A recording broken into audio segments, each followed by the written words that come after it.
got the first church, nothing but the truth. What you say? Deacon Kyle, Deacon George, Deacon Clay, open up the door and turn them loose. Come on! First I want to thank God for the blood running warm in my veins. Yeah, I thank God for my life, health, and strength. I got a sound mind, I'm not insane. Come on! I ain't gonna preach too long. I ain't gonna take the service too far. My sermon this morning, hell to the no, no, no. Come on, come on. Hell no. To the no, no, no. Hell to the no. Hell to the no. To the no, no, no. Listen. Sister Anna, Sister Ruth, make sure that everybody get a seat. Come on, y'all. Sister Lily may go back in the kitchen, cause when I get through, I need to eat. I must fix me collard greens and cornbread rice, chicken breast, oxtails on the side. That's what I'm talking about. Deacon Underwood, get my Bentley ready, cause when I get through, I need a ride. Come on! Dr. West, count the money, coming back and tell us what you raised. We had to find another deacon. I got some people there looking for some blessings. First, God got to get the praise. Come on, y'all. See, there's an old saying, when the praises go up, you get the blessing coming down. I got some people in the church, God Almighty, look at them, they're messing around. Come on, come on. Woo. Hell no. To the no, no, no. Hell to the no. Hell to the no. To the no, no, no. Listen, I got people in the church smoking weed, drinking whiskey, they drinking a lot of gin. What you say? I got the preacher with the night prayer meeting, talking about can I get an amen? Come on! Early Sunday morning, about 10:15. Yeah! I got some people, they coming off the street, God Almighty, look at them, they strolling in. They need help. They laying at the altar, they confess to sin, their sin. Come on, wait. Time to see them Monday morning, they doing the same thing again. Hypocrite, hypocrite. Hell no. Come on. To the no, no, no. Hell to the no. Hell to the no. To the no, no, no. Listen, talk. Got kids dropping out of school, talking about they don't want to learn. Yet they're standing on the corner rolling blunts, talking about come on, let's learn. Y'all better get back to school. I got kids walking up and down the street, pants hanging down around their knees. What was pants talk about that they're looking for a job? When I see them get the book, I say please. Talk to them. See, all they ever talk about, brag about who got the biggest and the baddest guns. Trying to see the copper with the bubble top. They drop the gun, they wanna run. Put them guns down. Now the sheriff got them locked up. They sitting in the county jail. It's a shame. I heard the mama, she was crying all night. She can't get no money for the bill. Come on. Now the man with the homeboy, cause they didn't put the money in the commissary. Your friend gone now. They had you in the jail, brother, man. You were sure headed for the cemetery. Come on, wait. See, there's an old saying that a hard head make a soft behind. Yeah! Well, since you did the crime, don't do the time. Stop the baby crying. Come on, come on. Hell no. To the no, no, no. Hell to the no. Hell to the no. To the no, no, no. Listen. When people talk about you, all you gotta do is let them talk much as they please. That's what they gonna do, y'all. Cause all you gotta do is get down on your knees. Tell the Lord about it. You tell God about it, and I guarantee you He will never leave you alone. Yeah. All you got to do is tell the devil, hell no, won't you leave me alone? Devil leave. Hell no. Come on, Wayne. To the no, no, no. Come on, come on. Hell to the no. To the no, no, no. Come on. Hell no, no. To the no, no. To the no, no, no, no. To the no, no. To the no, no. Hell to the no, no. Hell to the no, no. No, no. Hell to the no. No, no, no, no. Hell to the no, no. Store the paradigm of absolute control. And that's why we're just out here doing simple things, pointing out that we're meant to be in nature and be natural. And this is where we find the source that God made to transcend the New World Order. And that's why they want to try to keep us out of it. I'm angry. I've had enough of these people. They're a bunch of Christian murder scum. They're on giant death factories keeping babies alive and selling their body parts. What more do you need to know about these people? I go out and face these scum. They literally crawl out from under rocks. They have green looking skin and they run around screaming, we love Satan, we want to eat babies. I have them on video. Hillary's in the creepy, weird, sick stuff, man. She sleeps in the same room with that creepy, weird woman whose mother wears a hood over her head. That woman #1 is ugly. Imagine how bad she smells, man. I'm told her and Obama just stink. Obama and Hillary both smell like sulfur. I don't like.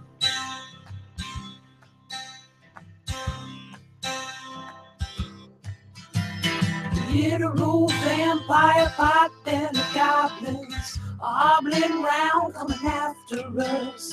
My spirit gets close to that evil and I feel it go.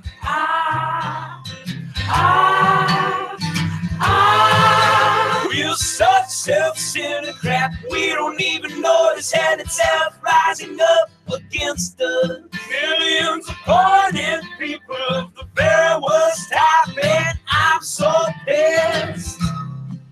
We're gonna stab your daughter at the mall. We're gonna stab your wife, your son. We're gonna stab you with a butcher knife, and then the police chief is gonna say, we love our Somalis, we love our Muslims. Oh, they're so good, oh, they're so sweet. Like I'm putting chemicals in the water that turn the freaking frogs gay. Do you understand that? Turn the freaking frogs gay. Serious crap. Gay. Frogs, freaking frogs. It's not funny. I'm gonna say it real slow for you. Gay. Frogs.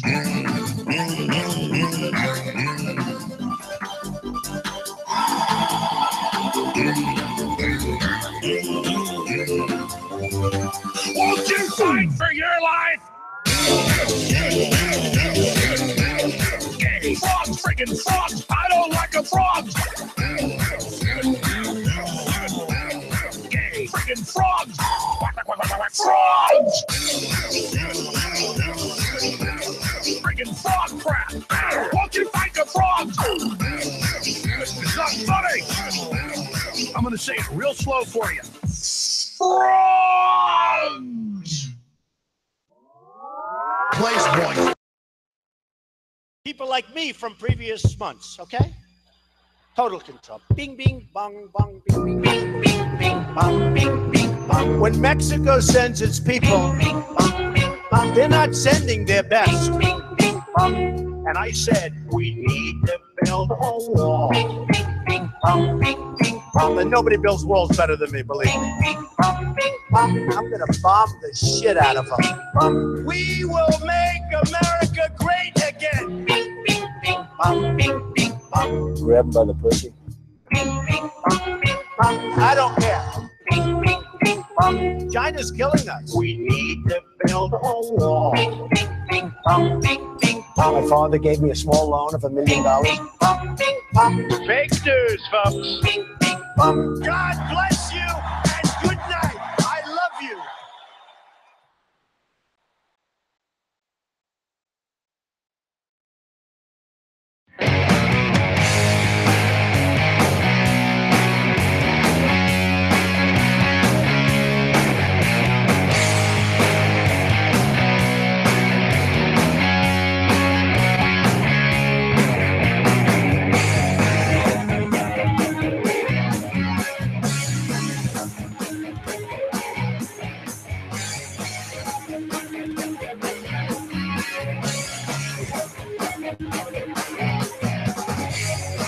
Your hair look so tight, turn me on.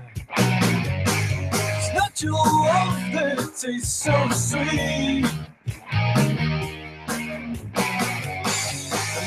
your lips and the drummers to get me going. No, it's nothing new from what I'm seeing. So many women say they all got something, but they only want to show me what. But I don't need that much. It only takes a touch.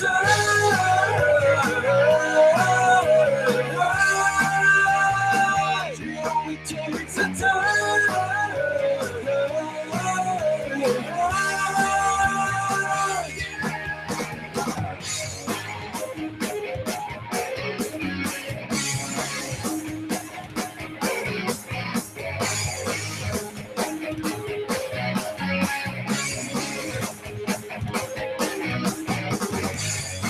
You want to take me on, just try it. There's no one else there's never been.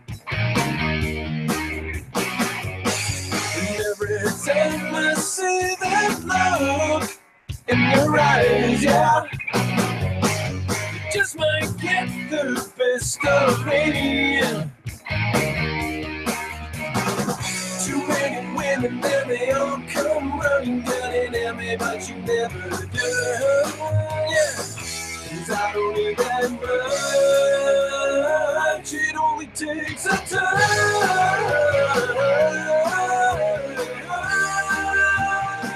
It only takes a touch.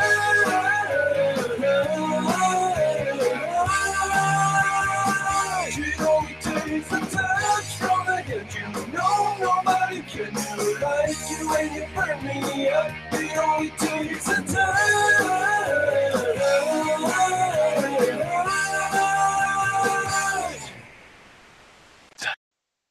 Anybody saw us beating, let's say, China? They're devaluing their currency to a level that you wouldn't believe. It makes it impossible for our companies to compete.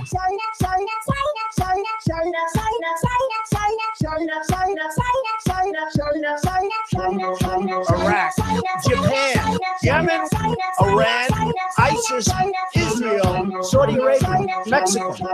We will make America strong again, believe me. We will make America proud again.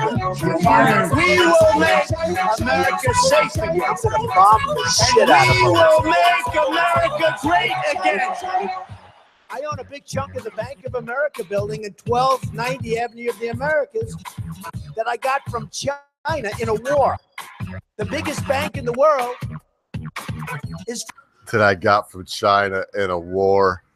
I mean, like Donald Trump or hate him, you got to give it to the man. He's inventive. I believe it was Samuel Clemens. Most people know him as what, Mark Twain, right? He's credited for saying a lot of pretty good things. But he said this that I'll never forget. He said it would be outright blasphemy to pay the devil homage, but one can't help but respect him for his work ethic. And Donald Trump's one of those people that if you are in the camp that considers him a devil, he's the devil.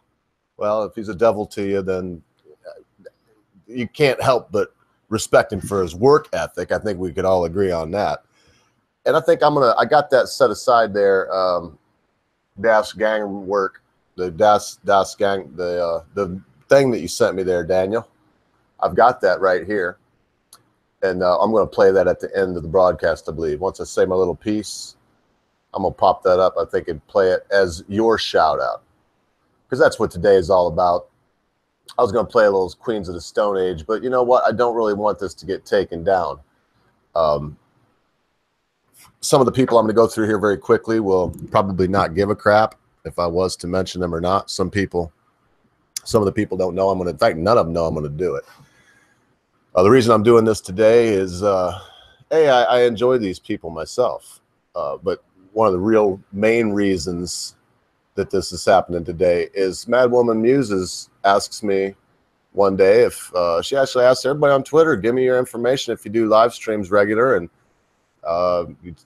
channel and stuff. And she gives great shout out. She's a great girl, man. I tell you, Mad Woman Muses, and we're going to get to her. So that said, last night, if you're able to tune in, you were one of the lucky ones and you saw it live.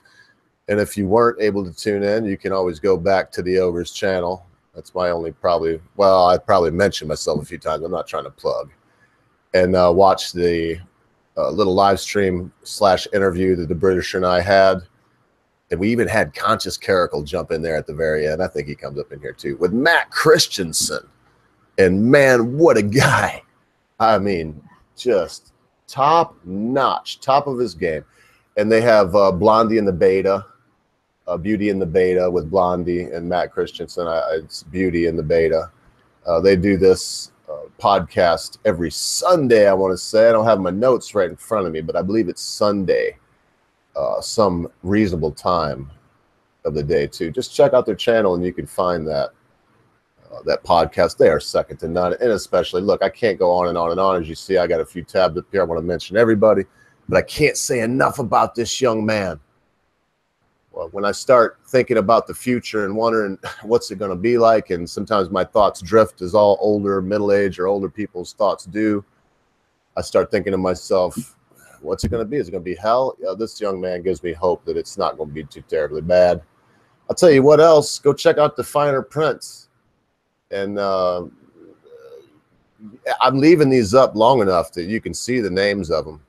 So if there's a big need for me to put them in the description, just send that to me and I'll put them in the description later. Everybody here knows me. I'm lazy. I'm the lazy Jew. So I don't really put a lot of stuff in the description. It's a part of my time. I'm not going to say it's a waste of time if you need it. But if you don't need it, go check out the finer print. I mean, what an excellent Jewish brother right here. Born and raised in Israel. And just a very, sometimes dizzying intellect. But one of the things that sticks out in my mind about this gentleman is his ability to lay back, be a part of a stream, part of a conversation, but lay back to the appropriate moment and just be so polite and so cool, but then have some of the best points that you're ever going to hear that I've ever heard. So check out the finer print, man, second to none. If you got a live stream, get him on your live stream. You'll love him there. The reason this is here, the progenitor of this, the idea maker, the genesis of this idea for me, a Mad Woman Muses. Really, really great. She was staggering down there, and I don't even really remember, something like 200-300 subs, and then she started covering the Daddy 05. And because of that title, a lot more people got to come and sample Mad Woman's abilities with just how she reads the news and her commentary over it's second to none. I mean, you could put her against Grace Kelly, any of the news readers, talking heads. I find her more genuine, more unique, more trustworthy and believable, and just also on top of all that, very entertaining. So this is a young man that should be on with us this coming Monday. Prankster Locke. He likes to be called the Locke. And just a very, very, very funny kid. Very young to be doing what he's doing already, which is doing voices. He does a voice. I can't even do it. He does a voice that sounds like a Southern hardcore smoker that's somewhere around 70. He does voices and he calls scammers. He has contact with other people too and does some other jokes with other folks. But his big thing there is scammers have a way of getting a hold of him. And when they do, he mocks them. Sometimes he calls them to get a $100 free card if you do our survey kind of deal. And another really good streamer right here. Does do some great videos also. Horrifically undersubscribed, even though his number right now is one of the best numbers you can imagine. He's at 69 and feeling fine is the logical line. But I really recommend you go check out this man who, because he wanted a better life and more opportunities to grow up with an even society surrounding his daughter. He moved his wife and his daughter to Cambodia, I believe. And he's raising them there, man, living as a Cambodian and all of the woes that go with that, with a man that is there at a faraway land where he sticks out like a sore thumb. Because racism, I don't know, I don't want to call it racism, but preferences are everywhere in the world. And of course, they don't show them a lot of preference when it comes down to it. They always stick with their own. With that said, check out his live streams. Very opinionated, very straightforward and in your face. Don't care about your feelings. Has no problem telling you that you're wrong or that you're stupid, or usually not so much stupid, but you don't have a problem telling you that you're wrong, you're incorrect, you need to get your facts straight, whether or not he's right or not. All right, let's move on. Of course, Mad Dodge production, man, I tell you what, another just crazy, crazy fella. You always hear the wonderful sounds of children's in the background when Mad Dodge is on your stream, because he has 275 children. Yes, folks, you heard me correct. 275 children. Mad Dodge works at a Lebensborn, and he's there tending to the new youth. We won't call him the other kind of youth, the new youth that will save us from the SJW nonsense. But all jokes aside, go check him out. He gets my old friend Cabbage Patch Bastard on all the time. Maybe, I don't know, maybe Cabbage don't like me anymore. We'll see. Hopefully he'll come by the stream. But you can see a big icon of MCJK. Some really great streams. He has some really good people come by. And let's face it, I do my little rants and my little things like this right here. But the fact of the matter is, people come by because they want to hear what the people say that come on my channel. You know, that come on the Britishers channel and I's channel. I mean, when we're here, it's all fun and games, and we have a good time too, don't get me wrong. But most people are coming to check out the folks that swing by. Holly Seelger, Review the Earth should be on this list, but I had to stop it somewhere. You know, I had to end it in some spot. But Holly Seelger is really good. Zune Politicon, the political animal from Maine. She'll take you on some great nature walks over the weekend on her days off. And on her days on, she just brings you some really good, hard-hitting news. She knows what she's talking about. At least she knows her opinions about what she's talking about. And a lot of those line up with mine. Some of them do not. But this is a very intelligent young woman.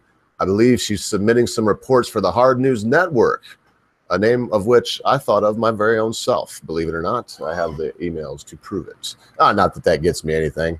But she does, I believe, some reports for Hard News Network with the Hard Bastard and Goodman and Tim Black, Coffee with Tim Black. So check her out. You'll really enjoy if you did. And of course, the Conscious Caracal.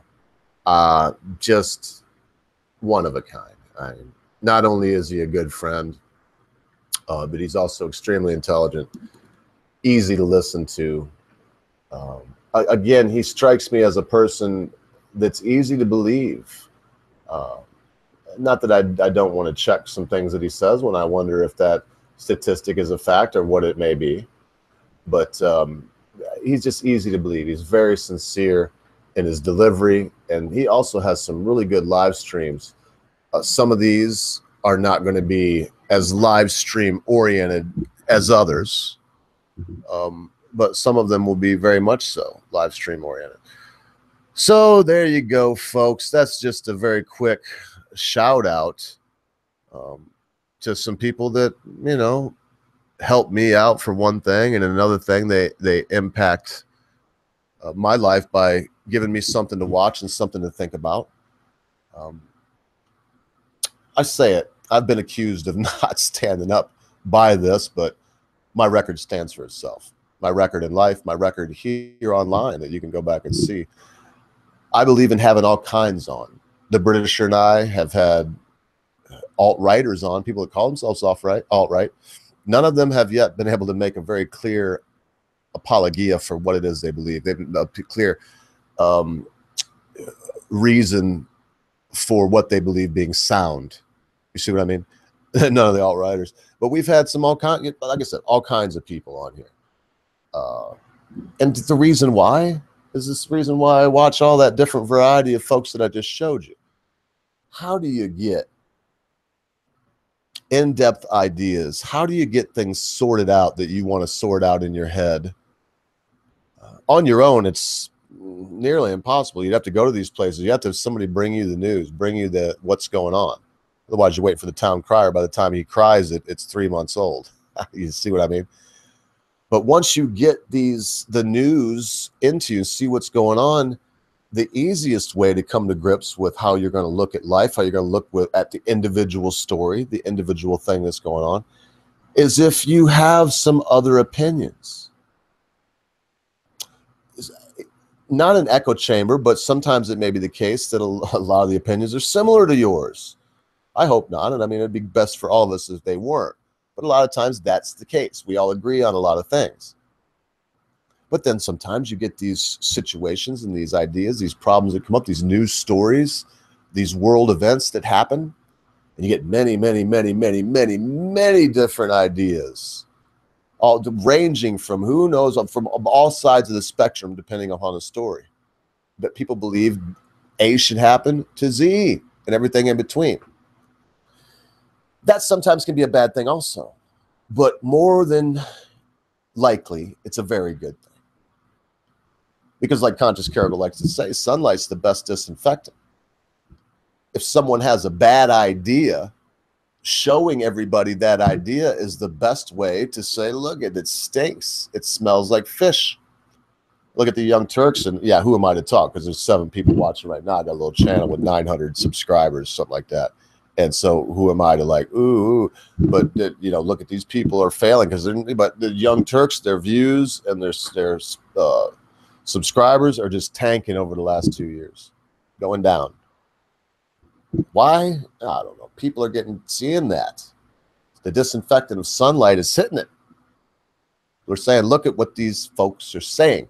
The minute you say someone can't be anything, whether it's something good, someone can't be a fighter pilot or a nurse or doctor, lawyer, beggar, thief, any of those things. Or you say someone can't be racist, sexist, intolerant, bigoted, a fascist.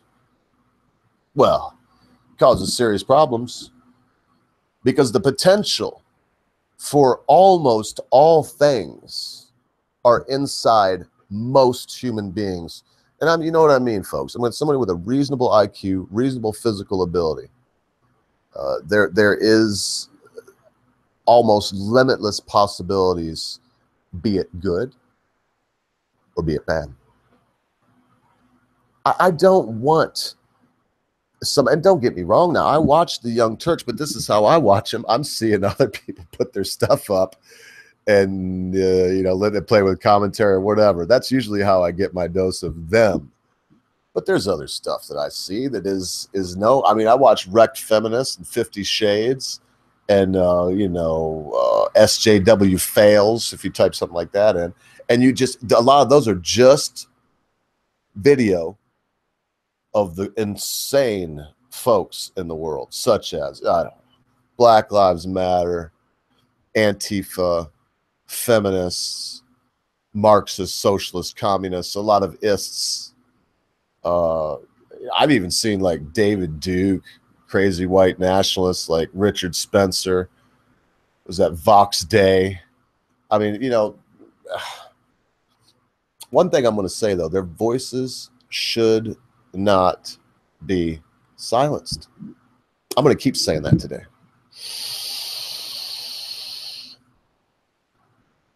Thank goodness that just because I'm a little crazy and say things all the time that everybody doesn't agree with, that I'm not just taken off of this platform, that I'm not just removed from here and deemed inappropriate or anti-state or whatever that, you know, there's to deem me to stop my voice. Thank goodness for that.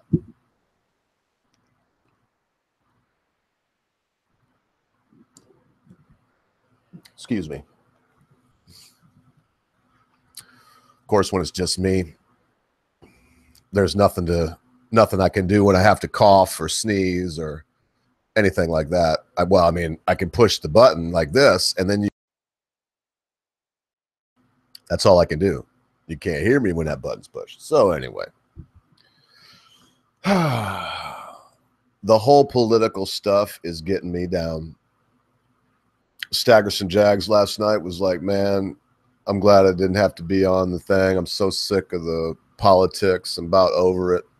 Seems like I've been losing friends over it. You know, it's getting heavy on everybody. This is something that's so ongoing. It's been ramping up basically since the Donald Trump started running to be the nominee for Republican. Been ramping up. And I'm not saying getting all the credit for that too, Donald. I mean, yeah, this thing's been on the tracks. They just needed something. Obama set this agenda back. Because how could all they could do, this crazy Antifa people, all they could do is, and worship the half-black president. That's all they could do is worship at the altar of mulatto, of quadroon, you know, and then stare at his black wife that was so black and so manly. And they could do nothing else. Oh, no, I hope I don't get murdered, man, for just cracking jokes. But now they got what they really want. They have a wealthy white dude in office that they can say, oh, he got his money from slavery. And for violating civil rights. And where's he from? Brooklyn, Queens, something like that? Give me a break. Donald Trump is about as racist as you are. Yeah, I said it. You, everybody listening. And none of it. Who's racist? Anybody tell me anything. If you are, I mean, you could say so. I guess nobody would really want to. I don't know. But actually, in this chat, probably feel like I'm racist as hell. You daggone Jew. Anyway. But there are people, I'm sure, that are racist. Do we have racist biases? Oh, man. Anybody that says they don't is a liar. I have a racial bias toward Jewish folks because of the majority of my family is Jewish. It's just simple as that.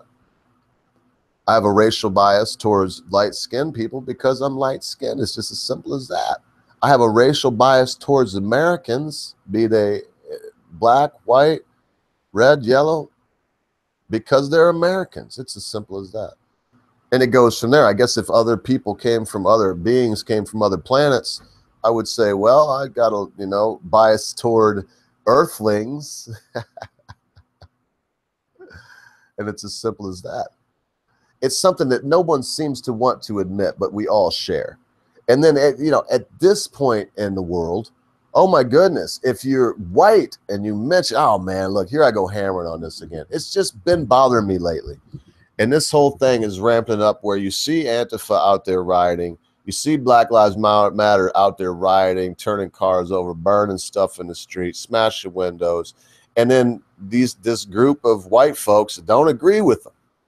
This group of white folks that are coming together for their whiteness, not to burn a cross somebody's yard or to burn a car down or kick a window in, like the others I mentioned,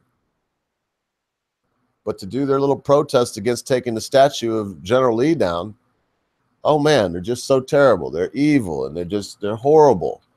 And this violent protest, this violent riot, you never hear anything about that when it comes to these others. How you doing, AlphaGo?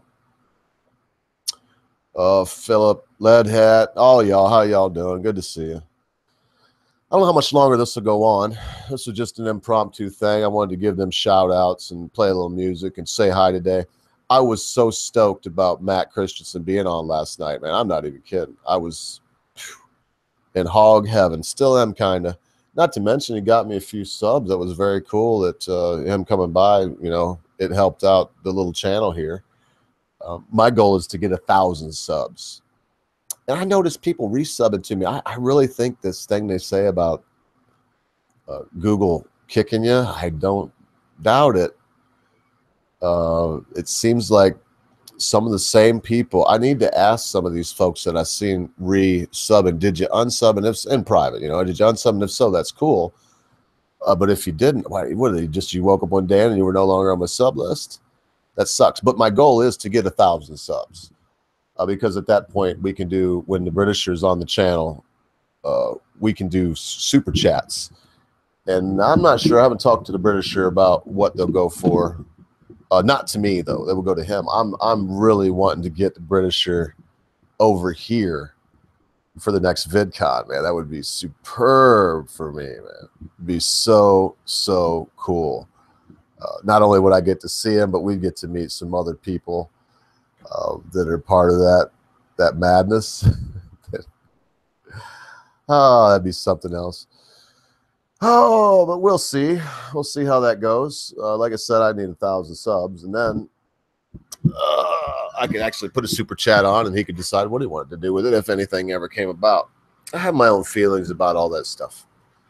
For me personally, because I don't get me wrong either. I don't care if you're Donald Trump. Everybody needs more money, but I don't really need the financial support at this point. So that's why I don't. I mean, for myself, it probably will never. If there's a Patreon link on this channel, it would be to the Britisher's Patreon, or if there was a super chat, it would be for him.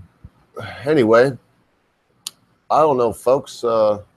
Been going for a minute. What I'm going to do, I think, is play a tune and stretch my legs, and that way I can come back and say a few more words. I might do that a couple times because I basically have a choice between, excuse me, just ending it, or I can do that and give me a little time to, like I said, go stretch my legs, have a little quick break, and I'll be able to join you back again right away.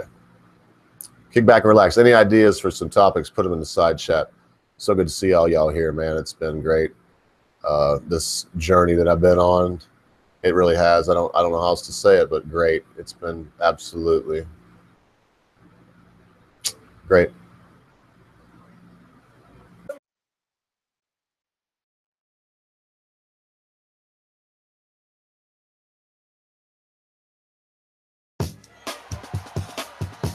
Love the flow. 69. Now it's time for new, believable people, and we must do it. If we don't control insiders, this will be over and over. To lead by an any big fat love, find common ground to halt the spread of lies, and we must do it big fat love, find common ground to halt the spread of lies, and any America first. America first, non-fatal. We want to build a much better, believable people, and we must do it non-fatal. Communication very much higher. America first. To lead by an any insiders fighting for insiders. Time to stop. Insiders fighting for insiders. More of insiders fighting for insiders. Time to stop. Insiders fighting for insiders. America first. Love the flow. 69. Now it's time for new, believable people, and we must do it. If we don't control insiders, this will be over and over. To lead by an any big fat love, find common ground to halt the spread of lies, and we must do it big fat love, find common ground to halt the spread of lies, and any America first. America first. Non-fatal. We want to build a much better, believable people, and we must do it non-fatal. Communication very much higher. America first. To lead by an any insiders fighting for insiders. Time to stop. Insiders fighting for insiders. More of insiders fighting for insiders. Time to stop. Insiders fighting for insiders. America first. Love the flow. Yeah, I think I might talk a little bit about the laziness of journalists nowadays, at least a little bit. RPR. I don't know if it'll be exactly what you were thinking of, but how could I know what you were thinking of? The biggest problem that I'm having lately, I see it mostly, I won't even lie, on as the American side on NBC, ABC, CBS, CNN, MSNBC. those right there, especially CNN and MSNBC. There's one you can't run story after story after story with anonymous sources. I've heard it put this way. When a news organization is citing anonymous sources, they are putting themselves there in the spot of accountability and the spot of trustworthiness. You see, they're the ones that give it weight, give it credence, the news organization, because they're not telling you who said this. Am I against anonymous sources? No, I'm not against them at all. I'm against a news organization that is using anonymous sources for every single story coming down the pike, at least 6 out of 10 when it comes to Trump, for sure. That's getting a little old. It's lazy. You're not sending people out there to find folks that will actually give you information. Heck, in a lot of cases, the reason you're using anonymous sources is because the information has been gotten illegally. It's been obtained illegally. I mean, give me a break. If you're obtaining this information illegally, that's a crime. That makes any news organization, in my mind, is, oh, freedom of the press, and we got to do this whistleblower. Well, they're not so quick with Snowden. And mark my words, if there are a lot of, which there's got to be some anonymous sources have done illegal things, remember Snowden and all of these, remember these Julian Assanges and all these ones that were golden boys when they were on one side. But if you ever try to do the right thing on the other side because you're just doing the right thing, you're in trouble. Turn you in. But anonymous sources needs to end, in my mind. Not legally either. I mean, it just, people need to start holding them accountable. Saying, listen, MSNBC, Rachel Maddow, CNN, Wolf Blitzer, and y'all, this is just a load of crap. We don't want to hear you, muddle on about Russia and, oh, mercy sakes. I don't really want to hear the news ramble on about Clinton and all that. That's done and gone. I mean, I do want to see some action taken on anybody that was doing illegal stuff. The Podestas and this Wasserman Schultz and, oh man, the list goes on and on. There's some bad apples in that barrel, if you ask me. Never hear nothing about that on CNN, do you? No, because they're anonymous sources. I mean, we all know it came out through Project Veritas. One of the head guys came out and was like, they covered some story. He was like, all right, great job. You covered that story. Now let's get right back on Russia. And you got the reporters out there saying, what? There's no Russia. He's like, no, there is. Makes me think of Citizen Kane,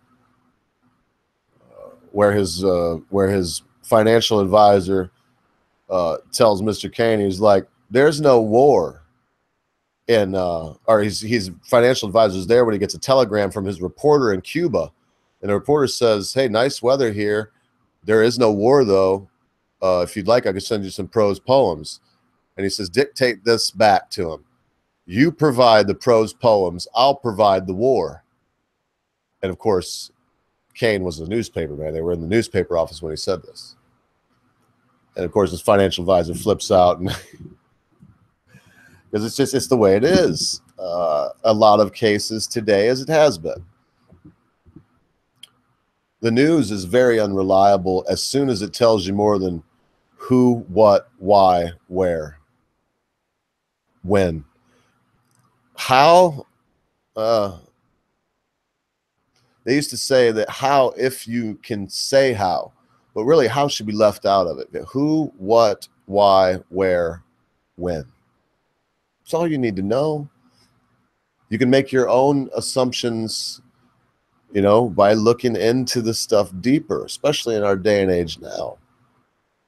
You don't have to call somebody filthy. A filthy, dirty pig named so-and-so was arrested today on allegations of, well, you've already called them a bunch of, see what I mean? They don't give you the news, who, what, why, where, when. They give you those things surrounded by their feelings and opinions about the who, the what, the why, the where, the when. And we know that's what we don't need, folks. It really is. It's not. That's what we don't need. We don't need somebody to tell us what we should feel 24 hours a day. I mean, goodness knows, I personally don't need that. I mean, that's not something that I want or that I need at all. Yes. I'll be honest with you. That's about all I got on the media. I get a little frustrated with my ability to find reliable news sources. I go to Reuters. They're not the best. I go to AP. None of them are the best. I go to AP. I try to go to places that just keep it strictly the news, like a place where the news outlets go to get their news. But that said, you know, we're confined to what we're going to get. Now Google has released this thing that says they're doing fact checking. So if you search something, before you even click on it, there's going to be a little thing there that says the percentage of probability that this thing is going to be true or maybe fake news or something like that. I mean, that is a form of censorship that is so unbelievable to me. It's blatant.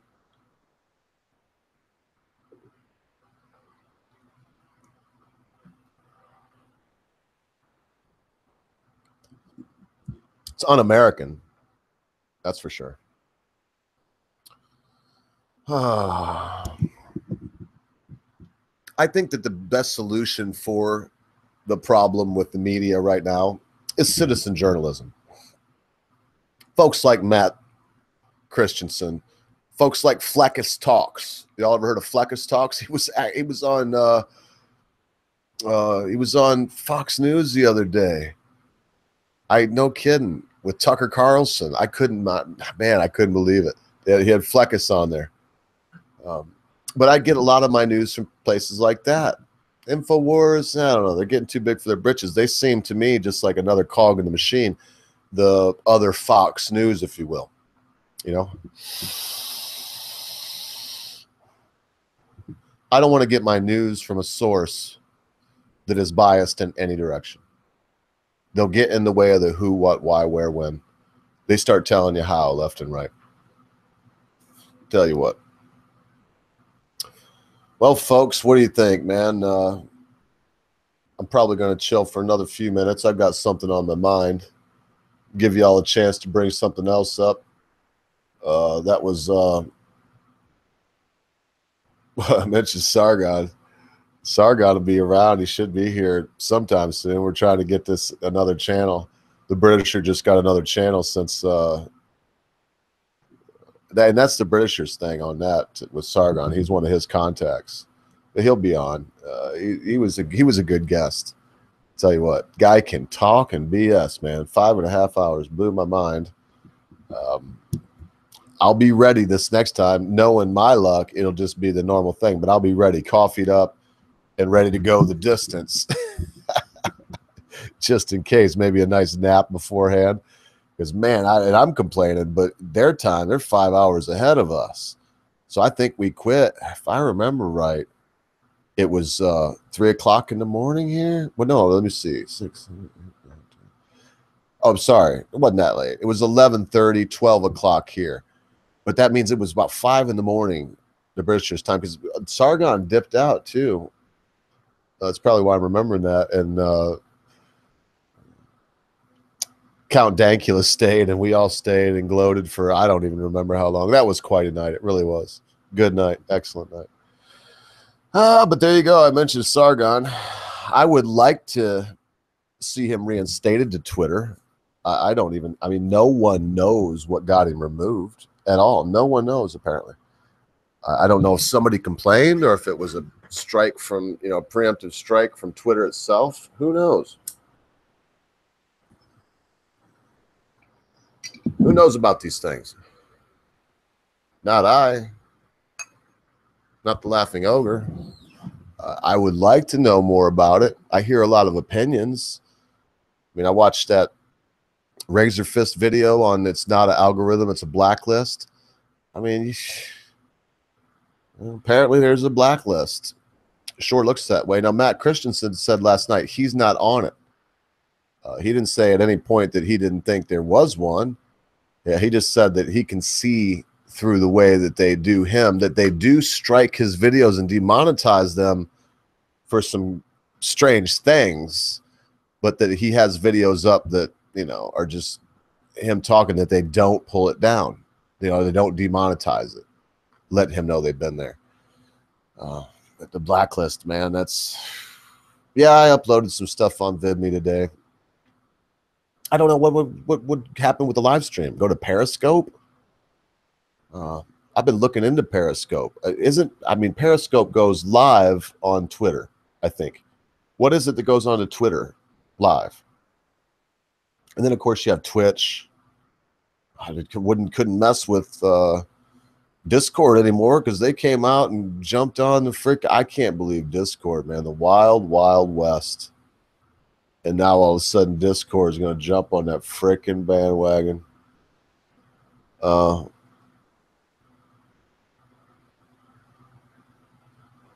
Okay, AlphaGo saying I didn't want to mention the band last night, given it was in something else. Well, we talked a little bit about it last night.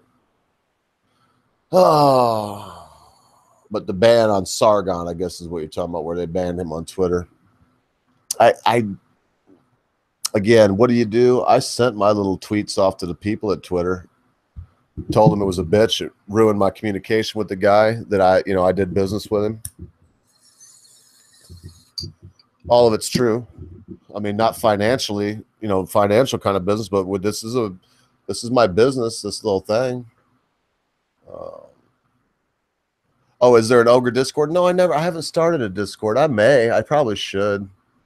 I love Discord, man. That is one of the best things that's ever happened until this, whatever. I don't know. Time will tell. I go to Poisoning the Well, and I go to a few Discords and watch a lot BS. Hell, Doppelganger just disappeared into the world of Discord. Like it ate him, like just ate him. Either that or maybe, I don't really know. Doppelganger was a very elusive chap. Pretty cool guy. I went Sargon with, yeah. Well, but Milo, at least they had the Harambe stuff with that Harambe looking bitch. What the hell's her name? Leslie Jones. Big old gnarly. And then she says right on that show, oh, if you mess with me, I retweet that. I got thousands of subs. I get them on your pump. And what a nasty, disgusting, Harambe-looking pig she is. Oh, man. Oh, I'm so sorry, Britisher. Ad hominem attacks. I know, but I can't stand this woman at all. She's loathsome to me. A filthy, horrible, not funny. She's just a big, fat fatty. Oh, my gracious.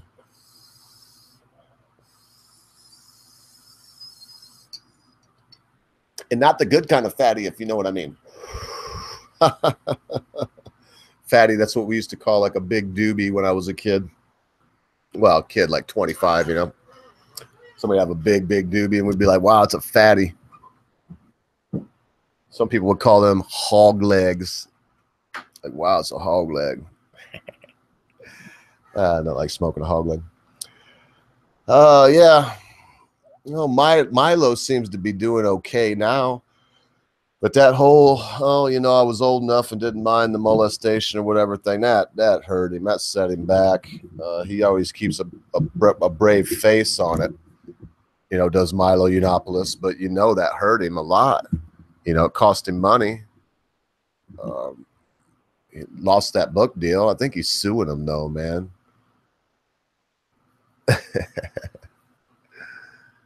Yeah, big fatty. You like that one, huh? Well, you got to speak your mind once in a while. everybody should know when it says somewhere in there that it's going to be an ogre rant, it's just going to be a stream of consciousness view into my mad world.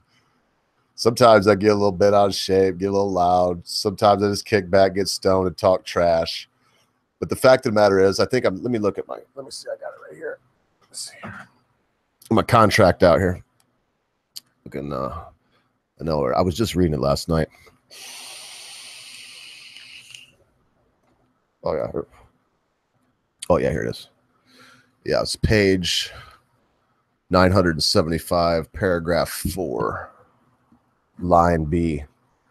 It says that Ogre is free to express any opinions or play any characters that he wishes on days that the British is not present. However, he must make the following statement. There we go. The views expressed in today's rant are in no way reflective of the Britisher. Yeah, that's it. So, so I mean, we're on vacation, man. So I don't know. I'll call me a little fatty or whatnot. But it's just for fun. I mean, we'll have fun. And I mean, it's how I feel. You look at somebody, I'm a fatty in a way. But the big fatty, I mean, everybody knows who she is, Leslie Jones, okay? Is she funny? No. Is she fat? Yeah. Does she look like the gorilla that was shot so horrifically there because of a white baby? Yes.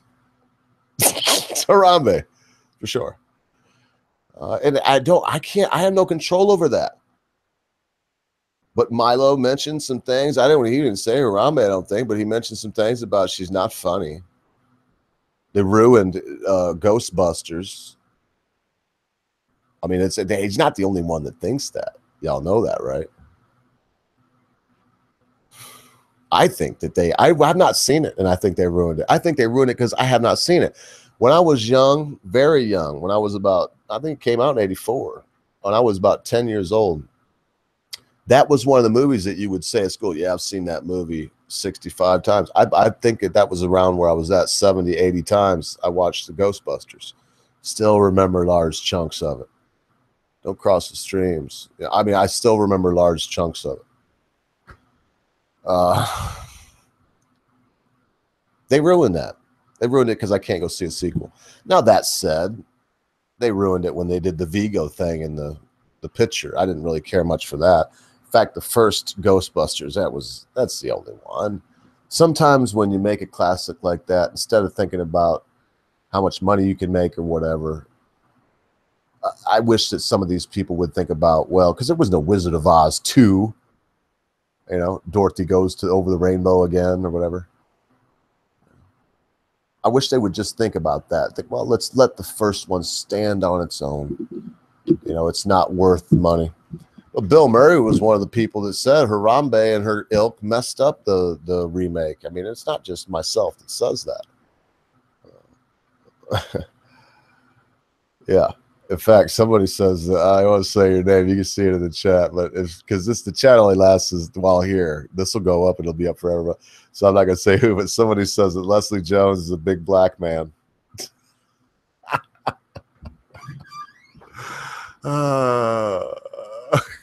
And then they said the manic mode of their bipolar is kicking. Anyway, that's very funny. Very, very funny.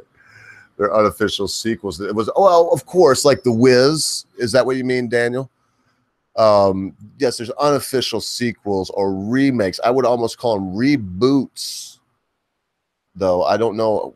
I've not seen a sequel. And didn't Baum, L. Frank Baum, didn't he do? There was more books than just the Yellow Brick Road and Oz. I think he wrote some other books that were about Oz or that kind of thing. But anyway, I wish that some of these people would have their sense about him and not put their stamp on it. You see what I mean? I mean, it's just not right. I love that tweet today, Philip. I'm just going to go on a little side thing here. You know, Philip may have mentioned that nobody's ever cared about Jewish lives. People joke now ruthlessly about like concentration camps. Hitler didn't do enough. People do that when they know I'm Jewish on whatever. All the time I see it. It doesn't. I don't say shit. The only people who care about Jewish lives have been Jews for a long, long time. So why on earth would a Jew care a whole hell of a lot about Goyim's life? I mean, I'm just being realistic. You know, that's all I'm saying. Think about that. And then when you know anybody that says something about oppressed groups, please remember us Jews. We're the smallest, most oppressed group on earth. And I think almost to a man, we choose not to make that something that is anything more than a fact. You know, we choose not to give us reparations for the pyramids. You know, in fact, beyond that, they say that the Jews, i.e. Philip and I, in the finer print, need to pay for the gold that went out during the Exodus. And that was pay for all the work. That's why we don't, you know, why we care about reparations. We took it out with us. It's long gone, but we did take it out with us.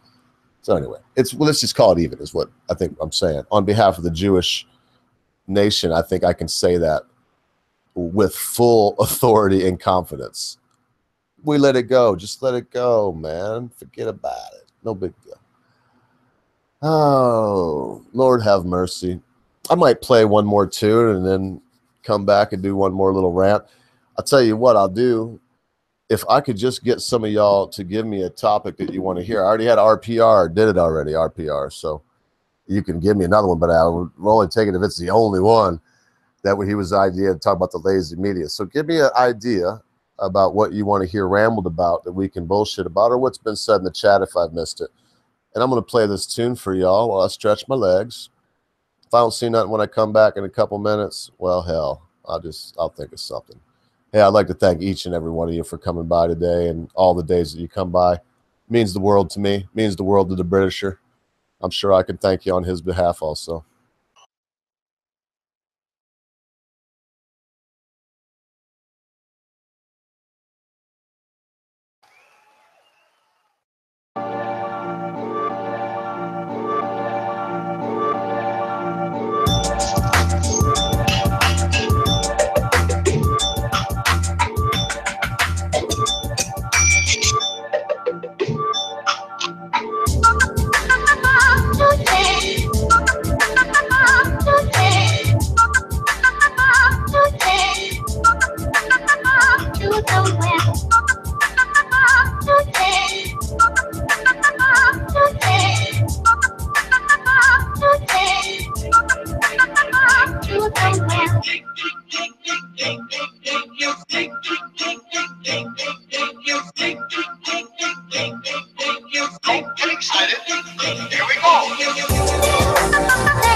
Reach the wizard. It's fun. Wake up. Reach the wizard. It's fun.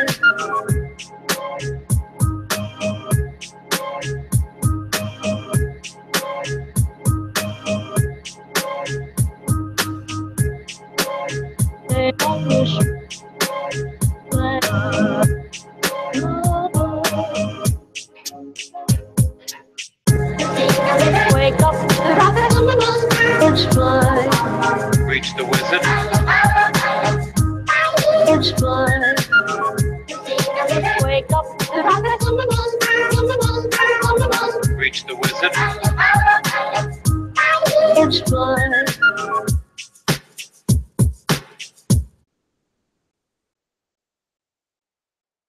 I do like Pogo. I've been swiping a lot of things that I've found on Steven Crowder's show, like It Only Takes a Touch by the Jack. Played that in the opener. Great tune. Good band. That is the best song they do. I don't know why that one's free. I have no idea. Bone Crusher. And there's a couple that I like from a band called Soul Hat. And I use little snippets of them in my videos in the very intro. Good to Be Gone. But I don't use enough of it or something, because they never said anything about that. I've tried playing the whole song and they don't dig that, like leaving it rolling over top. That's the one thing about these that I don't like, and I'm working on it, folks. I'm trying to have music playing like right now. As you would hear me, you would hear something playing softly in the background. And I mean, if it was loud, everybody, you got, that's the one good thing about this, is it's interactive very quickly, as in someone could say, hey. So anyway, let me look here. I did see AlphaGo suggested something, but very quickly, is this a joke? Taylor Swift won a sexual harassment case and was awarded $1. Is that a joke, RPR? I don't know if it is a joke or not. But I was asked by AlphaGo, what about how biased the media is in the U.S.? And, well, look, the media is biased on both sides. You have Fox News. You have CNN. You know, you have OLN. Is that it? There's some, a lot of them are internet-based now that are on the right, but they reach millions of people. InfoWars. Mark Dice, even to a lesser degree. I mean, it could go all the way down to a lesser degree of Scott Pressler. He's a right-wing guy, no doubt about it, man. You cut him and elephants come flying out instead of blood. So, no, it's real, man. Somebody send me a link on that deal. We'll talk about that a little bit, too, because I'm going to talk about why the media is biased. It won't take me long, but we got to say something about that. Give me a chance to play one more tune, and you know what I do when I'm taking a break? I mean, I smoke weed on air, but I don't like it to be super gratuitous or anything else. I mean, it is gratuitous, though, so that's why I say super. Because, of course, when I'm burning on here, the reason I'm doing it is because I have witnessed. There's some really good psychologists out there. B.F. Skinner was one of a kind. Albert Bandera was great. But B.F. Skinner, Albert Bandera would have said that none of us make decisions. We've seen things happen before, and so we do something for a result. It's not really based on any decision-making properties inherent in a man. Disagree with that to a certain extent.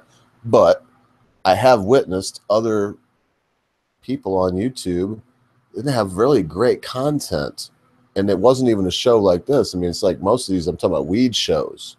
It's just a guy sitting there smoking pot. I don't know. One of them is, what's his name? Token Daily. Y'all ever heard of him? Or Coral Fish? I think that's a Coral Fish. Token Daily's a dude. Coral Fish is a girl. They just like sit around and smoke pot. But the reason the media is biased is the reason that I want to like show you weed and stuff. It's to pander to the audience. At the end of the day, Fox News has a base. They have their people that come and they want to hear a certain thing. And yeah, when they hear it, they think to themselves, yeah, I really told them folks at MSNBC or CNN. And then same to go to the other people, though. CNN, MSNBC, they have a base. They have people they're appealing to. They want to appeal to. And, of course, those people that watch that say the same thing. Oh, yeah, good to hear it the right way instead of over there on Fox or the way Alex Jones or somebody would say it. That's why the bias exists. It exists because there's a market for it. In our great country, we're capitalists. I believe in capitalism 100%. You can't believe it's something more than that. I hate it when people do that. I'm about ready to do it myself. But 100%, I believe in capitalism. Because if the market don't bear it out, it just ain't going to work. That's the thing with Obamacare. It ain't going to work because the market ain't going to bear it out. People say, oh, people in space and defense and whatnot, and we can't do that. No, look, we should do none of that, man. Stop it. If somebody wants to go to space, go. Don't ask for taxpayer money to do it. You wouldn't have to either. You'd always have these Elon Musks and the Apple guy, I can't think of his name, Spaceship One, Spaceship Two. They went up in outer space, man. You'll always have those people. The bias is there simply because there's a call for it. There's a market for said bias. You know, I don't agree with it. Once in a while, you get a rogue, somebody or other that's already in there, and they'll give you a little truth here and there. But it's very rare that it happens. And probably when I think it's happening, I'm probably just biased in my own mind. I really like Tucker Carlson. I talk trash on him here, but I like Tucker Carlson a lot. I watch his show. That said, I don't really, I don't know how much I should believe that comes from his show. I believe what he says about how he feels about things. He likes evidence. I mean, he's a pretty serious fella. But yeah, look at this, man. This came through, so that's why the bias is there, because there's a market for it. I don't think there's any real way to stop it, because mankind will always have a bias. They'll always have what they want to hear versus what is real, and that that's gonna play into the decision-making thought process and schemas of any human being. It really is. Now, so check this out, man. It says Taylor Swift sexual assault case. Why is it significant? U.S. pop singer Taylor Swift has won a civil case against an ex-DJ who she said grabbed her bottom during a pre-concert photo opportunity in 2013. Grabbed her bottom. I don't know what to even. Okay. The case has grabbed headlines for the star's bold testimony in court and emphasis that she wanted to fight the case not just for herself, but for all women who are victimized. Here are 4 reasons why that's significant. It highlighted the under-reporting of sexual assault. Oh, Lord have mercy. So, listen, I'm going to tell y'all the hard, honest truth. And then I probably will run down this list a little bit more than I have so far. We'll probably look at the 4 main things. But I have been around drunk chicks that grab my package. I can't tell you how many times. Was a drummer and a bass player in a band for years. That doesn't help. But I've seen it happen to other. I've seen drunk chicks do some outrageous stuff. Should the guy, but everybody's like, oh, the guy wants to do, no, bullshit. You can't just dismiss it. If it's good for the goose, good for the gander. So I would say, yes, sexual, what do they call this? Sexual assault, even? That's hard to say, assault. But yeah, sexual assault is underreported because the men never report it when some drunk chick grabs their Johnson or their butt or anything like that. They just let it go because it's the way it is. Or some sober chick. Oh man, I'm thinking of an incident that happened to me when I was dressed nice in suit and tie in North Carolina. King was there, man. This girl wasn't even drunk, but she was very aggressive and grabbed me right by my Johnson. Not in like a bad way. She's like, I'd still to me, I was like, hey, whoa. You know? So yeah, maybe it's underreported. If it is, it's underreported that way. It's not. There's no way that sexual assault. And what about the reports of it's overreported? What about the outcry there, where people have been accused of something terrible, comes out like Mattress Girl, it's a crock of crap. So anyway, 2, she refused to back down. Okay, well, Mattress Girl refused to back down too. Oh my gracious. 3, it's being seen as a bigger victory. Why? Because she won $1. I'm thinking that she civil suit, so she didn't win nothing. 4, in this case, the celebrity was the alleged victim, not the alleged perpetrator. Oh, yeah, because it was a female, because it was a girl. This is just, I hardly have the words for this kind of thing. I mean, it makes me a little ill. The double standard. And don't get me wrong. Am I saying that it's okay to go around, copping a little feel of the booty? No, not really. No, kind of. It's all right. I mean, no, it's not a huge deal. If you went right deep in there with the finger and got like a little push on the butthole or a little push on the poon, right on the poon hole, well, maybe that's a little worse. But if you're saying just a friendly little, just a nice friendly little squeeze on the bottom, I don't know if that's all that terrible. I mean, is that horrible? It just seems like a little overkill to me.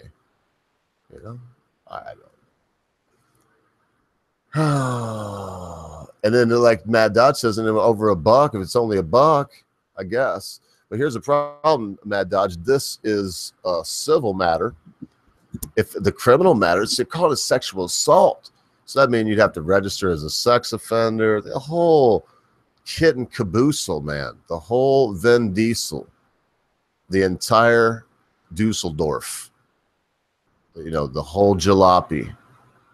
The Schlamboni. The real McCoy. The whole 9 yards in the entire sandwich.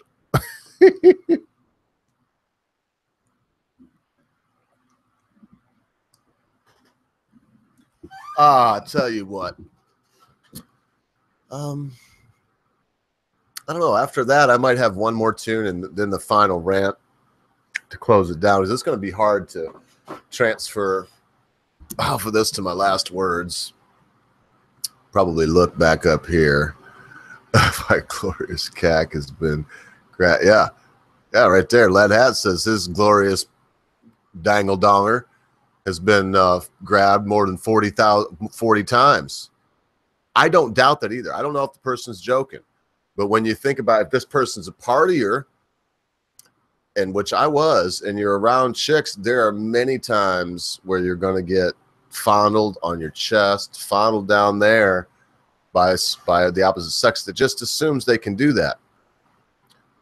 I don't think it's bad to assume you can do that in certain situations. Big time DJ promoting this person. Probably thought he could grab a little booty. Probably thought she'd be cool with it, man. Maybe she was giving him signals. Because that's another thing. If they don't want this to happen, I mean this too. Nothing about the slut walk. Don't give me that shit. Because chicks will go in with the flirtatious, bustier, titties in your face type, oh, Big Papa putting their hand all over you and all that. And then when you give them a little squeeze, they go all ballistic and talk about sexual assault. Oh, can't have both ways. If you don't want the easy squeezy, then you can't go all, look at me, Big Daddy, I really want the part. Can't have it both ways. You either have to go totally professional and pretend you're just like a dude, button way up, no titties out, no ooh hoo hoo, none of that shit. Straight up just be a human being and be yourself. Or you might get a little easy squeezy, lemon feezy. You know what I mean? It's a little bit of goody goody. Little goody gumdrops. Because a lot of those girls, they give up more than the goody gumdrops. I mean, they're on the casting couch getting that's what's happening. They're getting it. And they don't mind, because you can't get to that point. You're not going to get to that point. But, a lot of those, they're going to cry too. They have cried. It's like, oh, they're using their power. Nah, you went in with it, man. You went in with the idea. And now you're not as famous as you thought you was going to be, because your poon Annie is not only worth, it's just going to get you apart. And you're mad. Your poon hurt. It's like butt hurt, but it's... Oh, man. Listen, I saw Patrice. He was told one time that there was no... there could not be a funny rape joke. There can be. I just remember that because I was putting up some videos today on VidMe. And I guess, I don't know, is it bad taste to RPR or somebody? Is it bad taste?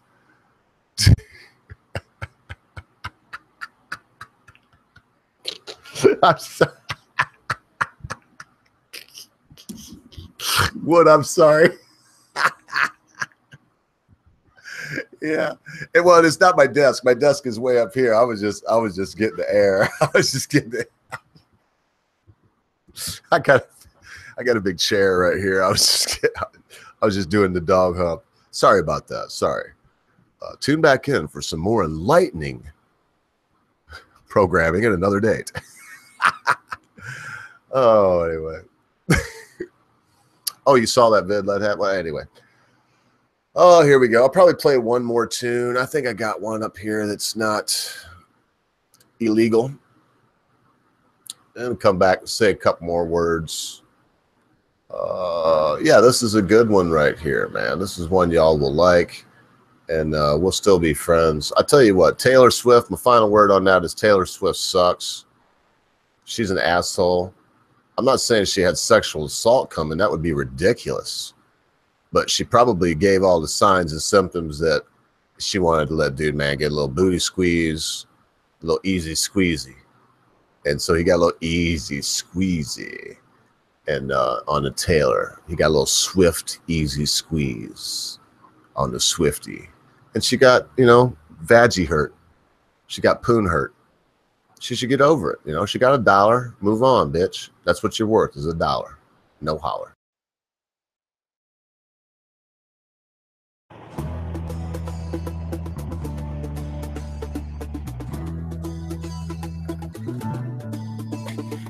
Politicians doing great, just be patient, have faith. Global warming so real, to the top gasoline. So true, so true. Found me you. Funny fingers pointing me, yelling just conspiracy. Man, I'm just out of box, still sound of Billy Fox. At the end I wanna say, we just need to sit and pray. Hit me like a rocky, true to be a monkey. It's not logical, oceans on the ball. Staring like a fool in my aching balloon over the sea. Magic over gravity. Welcome to the hood. Reality of Hollywood. Welcome to the hood. Reality of Hollywood.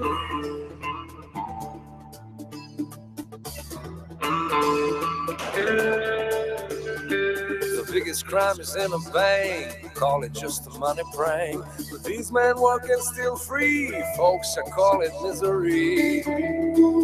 So true. So true. Only you. Moon is acting very strange, falling out of sun range, building tons of concrete, kicking nature to defeat.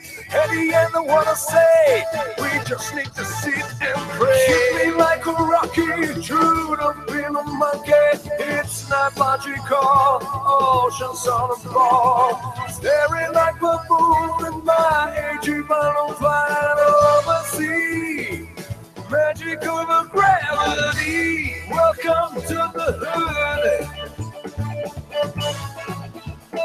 Reality of Hollywood. Welcome to the hood. Reality of Hollywood.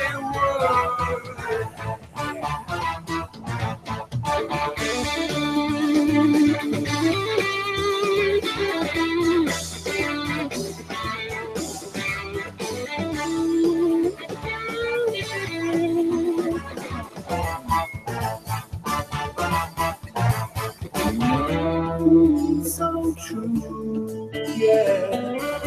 Only you. From a monkeys to the space, call it just a human race. Kids are dying from disease, on the bottom of the list.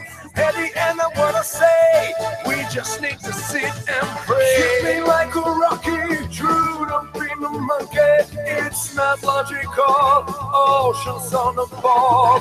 Staring like baboon in my aging balloon over the sea.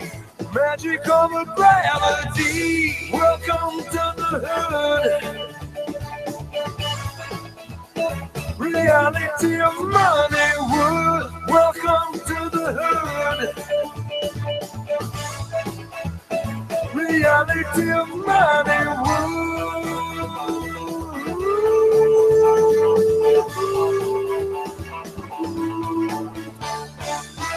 Welcome to the hood. Welcome to the hood. Reality of Hollywood. I hope you get what you need.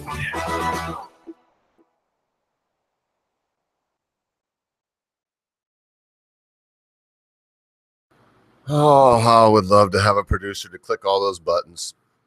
Everybody already knows we got to switch between my microphone and can't say anything while that stuff's going on. In one way, that's good because I can't ruin the song by laughing, coughing, whatever else. I'm about ready to cough right now or anything like that. But yeah, that was a good one. Oh, you know, when the camera's off, sometimes I might be chilling back here with my bong, having a bonger. And that's maybe what I was doing. So look, see, this is Roy. It says best way to spend making food. Best time to, best way to chill out while you're making food is sneaking in an Ogre stream and only saying one comment. That's Joey Roy. Thank you so much, Joey Roy. I'm sure you're making something good, man. I made some my birthday is this coming Friday. I'll be 43. And so this week I'm pretty much splurging. This is the second time this week that I've had lamb, New Zealand lamb, free range. Oh, so good. And lamb shanks, my favorite. So I roast lamb shanks. And I had a whole leg today, and I put onions in the bottom of the pan before I start slow roasting them. I put the oven at 400 degrees, throw the shanks in, little olive oil in the bottom. They're covered at this point with crushed garlic and rosemary. Put them in there for 20 minutes at 450. Pull them back out. That's just to get them brown on the outside. Pull them back out. Lay them bone down in the pan. The pan has a layer of white wine and onions, and also salt, pepper, and the rosemary and garlic. And then, and I mean, you got to have some wine in there. You don't want it to fizzle down to nothing by the time it's done roasting. Then you put it back in at 325 for 2.5 hours, covered tightly in tinfoil. Don't touch it or look at it, move it, nothing. Forget about those shanks for that 2.5 hours. And then when you take that out, you open that top, you have your mashed potatoes ready, and you spoon out about 4 tablespoons full of the liquid that's in the bottom, that liquid. And you pour those in the mashed potatoes and stir that up instead of butter. Look, my mouth's watered. I just ate it. Oh, so anyway. Do have the links. You want what links? The links for the people that I give the shout out to earlier? Yeah, I'll put them down in there. Daniel, if you mean the ones that from the shout outs earlier, I can put them in. The music's a little tougher because most of the music that I play, I have downloaded because I know that it's okay for me to play it and I won't get struck. So just tell me what I need to post and I'll do it. But I'm going to wrap it up, folks. It's been fun. I know I've only been on for an hour and a lot of time was playing music. Oh, the 2 pieces. Yeah, no, I got it. I took them down. I got this one. I'm going to end today on this. It's 8 minutes and 27 seconds long. So when I'm done, I'm probably going to play this, and probably the way I'm going to end, Daniel. So yeah, I got them. I got them, baby. I got them. I got this stuff. So look, folks, this has been a big news week. I tell you what. Unreal. Look at Charlottesville. I juxtapose the Charlottesville incident with the Berkeley riots, and I don't know what went down with Antifa in Austin and all over the place with these people just going nuts, causing injuries and damage to property left and right. The whole time, of course, Antifa being called some peaceful riots, and Black Lives Matter up there in Ferguson and Baltimore, peaceful riots, just exercising their rights. And then the first time, I tell you, I don't even know, what would they say, Philip, if a few Jewish people got together and had a protest or something? Would they be Nazis? I mean, I'm only laughing because I've been called a Nazi. They wouldn't have me. They wouldn't have to dig too deep into my ancestry before they were like, Juden, go away. And yeah, nothing wrong with being a Juden. My family, on my father's side, closest came to this country through Germany. That was the last place they were at before they came to the United States. From England to Germany. The other side of my family came from England. Anyway, I don't want to get all in all that. Look, folks, it's been a big week, big news week. When I put them side to side, I see this extreme aversion to what's really happening.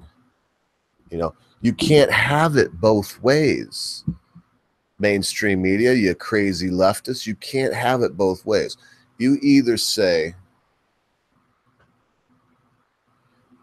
it's not okay for a group of thugs to get together with bats and shields and makeshift bombs, firework bombs and whatnot, and to raid the streets. That is not okay. You can't say it's okay when one does it. Hell, I didn't even see these crazy weird. And I know that, again, I don't know if Philip's still here, but I can't stand it. They were talking about blood and soil. That's a Nazi chant, man. I don't really dig Nazis, okay? I mean, I'm not into them. I don't think they should be killed off for nothing. Guess they should be able to say what they want to say, too. They should. It's hard for me to say it, but they should.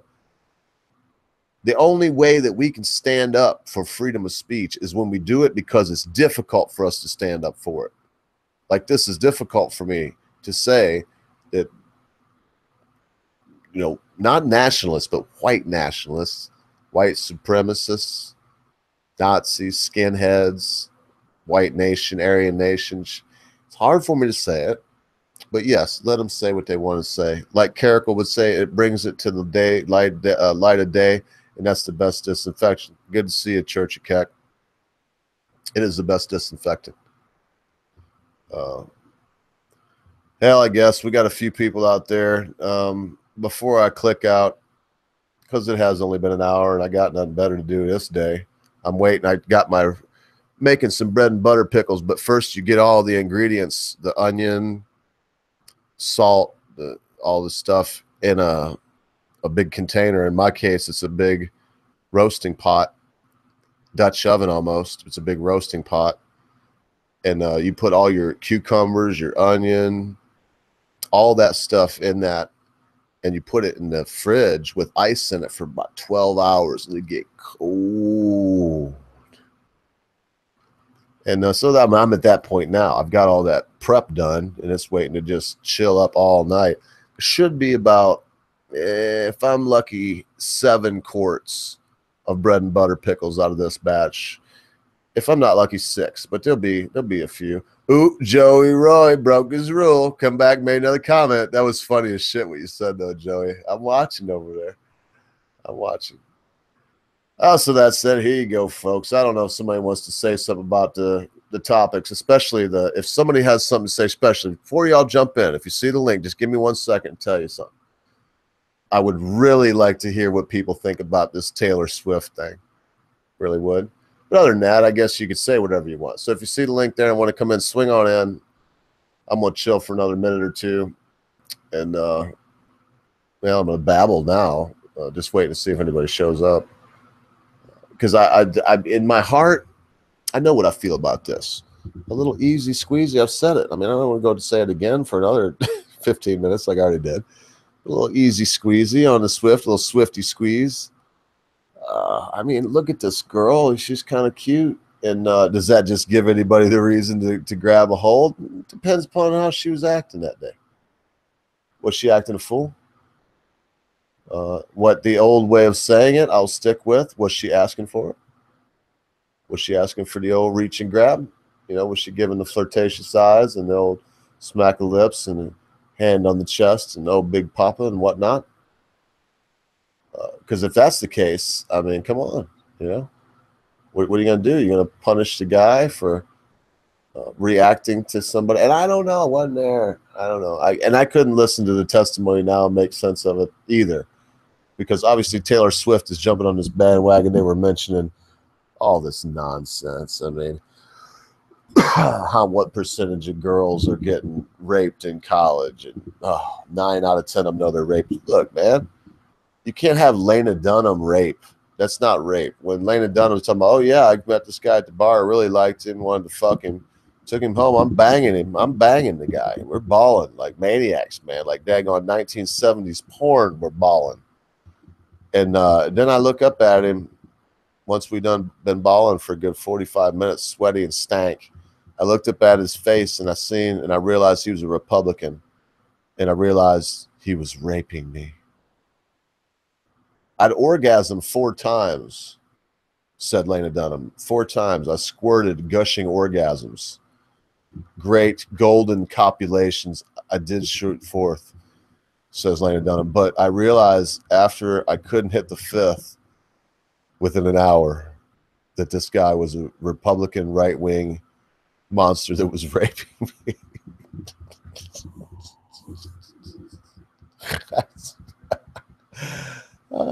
Lena Dunham is a disgusting fat body. If she ever gets laid again in her life, she should just thank goodness. There is some kind of dark-haired cuck dude. I think she has a boyfriend. If I remember, man, I seen this chick's boyfriend. It was just unreal. He's like a really willowy, dark-haired, like cuck. I know I've seen him in a movie or two. When I see him, I was like, oh yeah, God looks familiar. But he's not the kind of guy that would really, you ain't gonna remember him. He's he's just kind of a willowing he's no Charlie Sheen. You know what I'm saying? Oh, oh, Lord of mercy. So I think about giving about enough time for anybody to pop in that wanted to. I've already, oh, there's Church of Cack. How you doing, man? What's up? Hello. Good to see you, bro. Good to see you too, man. Sorry I haven't been very active lately. People have just been busy, working, and it's on the other side of the planet. So, saw this thing about Charlottesville, and I wanted to say something. Um, I mean, I knew this was coming, right? I think a lot of people knew this was going to happen, and it seems to be human experience that people got to die before anyone actually does anything. You know, a car company waits before a couple people die or a cars blow up before they recall them.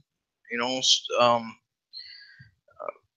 they'll wait for people to get sick before they recall food, and the problem I'm seeing is someone just died, and except for the people who had already been ringing the warning bell, no one else is changing their habits, right? They're just pushing the agenda further. And you can see, well, a lot of people you keep using Weimar Germany because it's the most recent example, but you can see this throughout human history. Every time there's a paradigm shift, and the modern technology is definitely created a massive global paradigm shift. You have the psychopaths split up and fight over supremacy. Seems to be what to me is going on, right? And the only way to solve that is for the average people to actually stand up and tell them both to go screw themselves.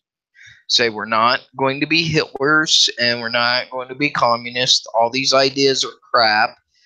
And just stand up for what America always stood up for, which is logic. And they'll lose their strength. Okay. Am I still in there?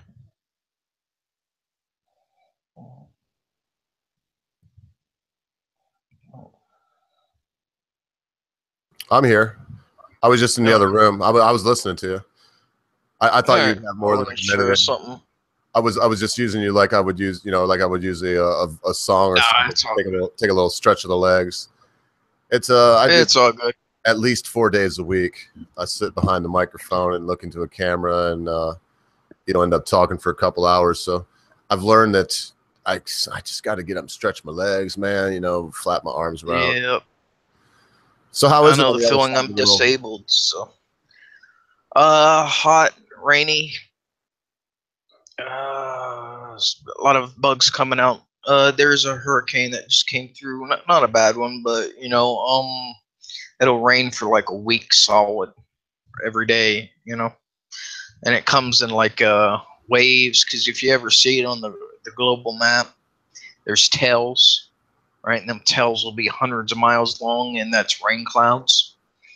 So you have this whipping coming through, and it'll rain for like an hour or two, and then wait about 4 hours, and it'll do it again. Yeah, I lived in Florida for a while, for a long time. I've been through, I don't know, 8, 9 hurricanes. Been through them, like stayed there while they went through. Yeah, I was here during Yolanda. I'm trying to think of some of the worst ones, but yeah. I lived in block buildings in Central Florida.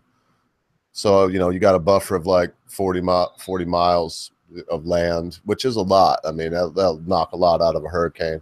But I know what you mean, man. I mean, I've been in the eye of a hurricane. I really, again, I can't tell you the exact amount of times, at least 5 times where I've been in the eye, where the wind's blowing one way, and then just sky, birds are, it's just beautiful out. usually a little cooler than it would have been. So it's like nice, ooh, and then all of a sudden, boom, wind blowing the other way, and hell for the same amount of time at least. Yeah, it's it was pretty bad during the Yolanda hurricane. A lot of people died in that one. And the problem that you have here is brick is hot. Concrete's considered a cool material. Well, it's not whenever, you know, it's baking hot for 12 hours a day. And it has concrete has a heat inversion. Well, it's like a heat battery, right? It'll store heat all day long and then radiate it back out at night. So it can be torture.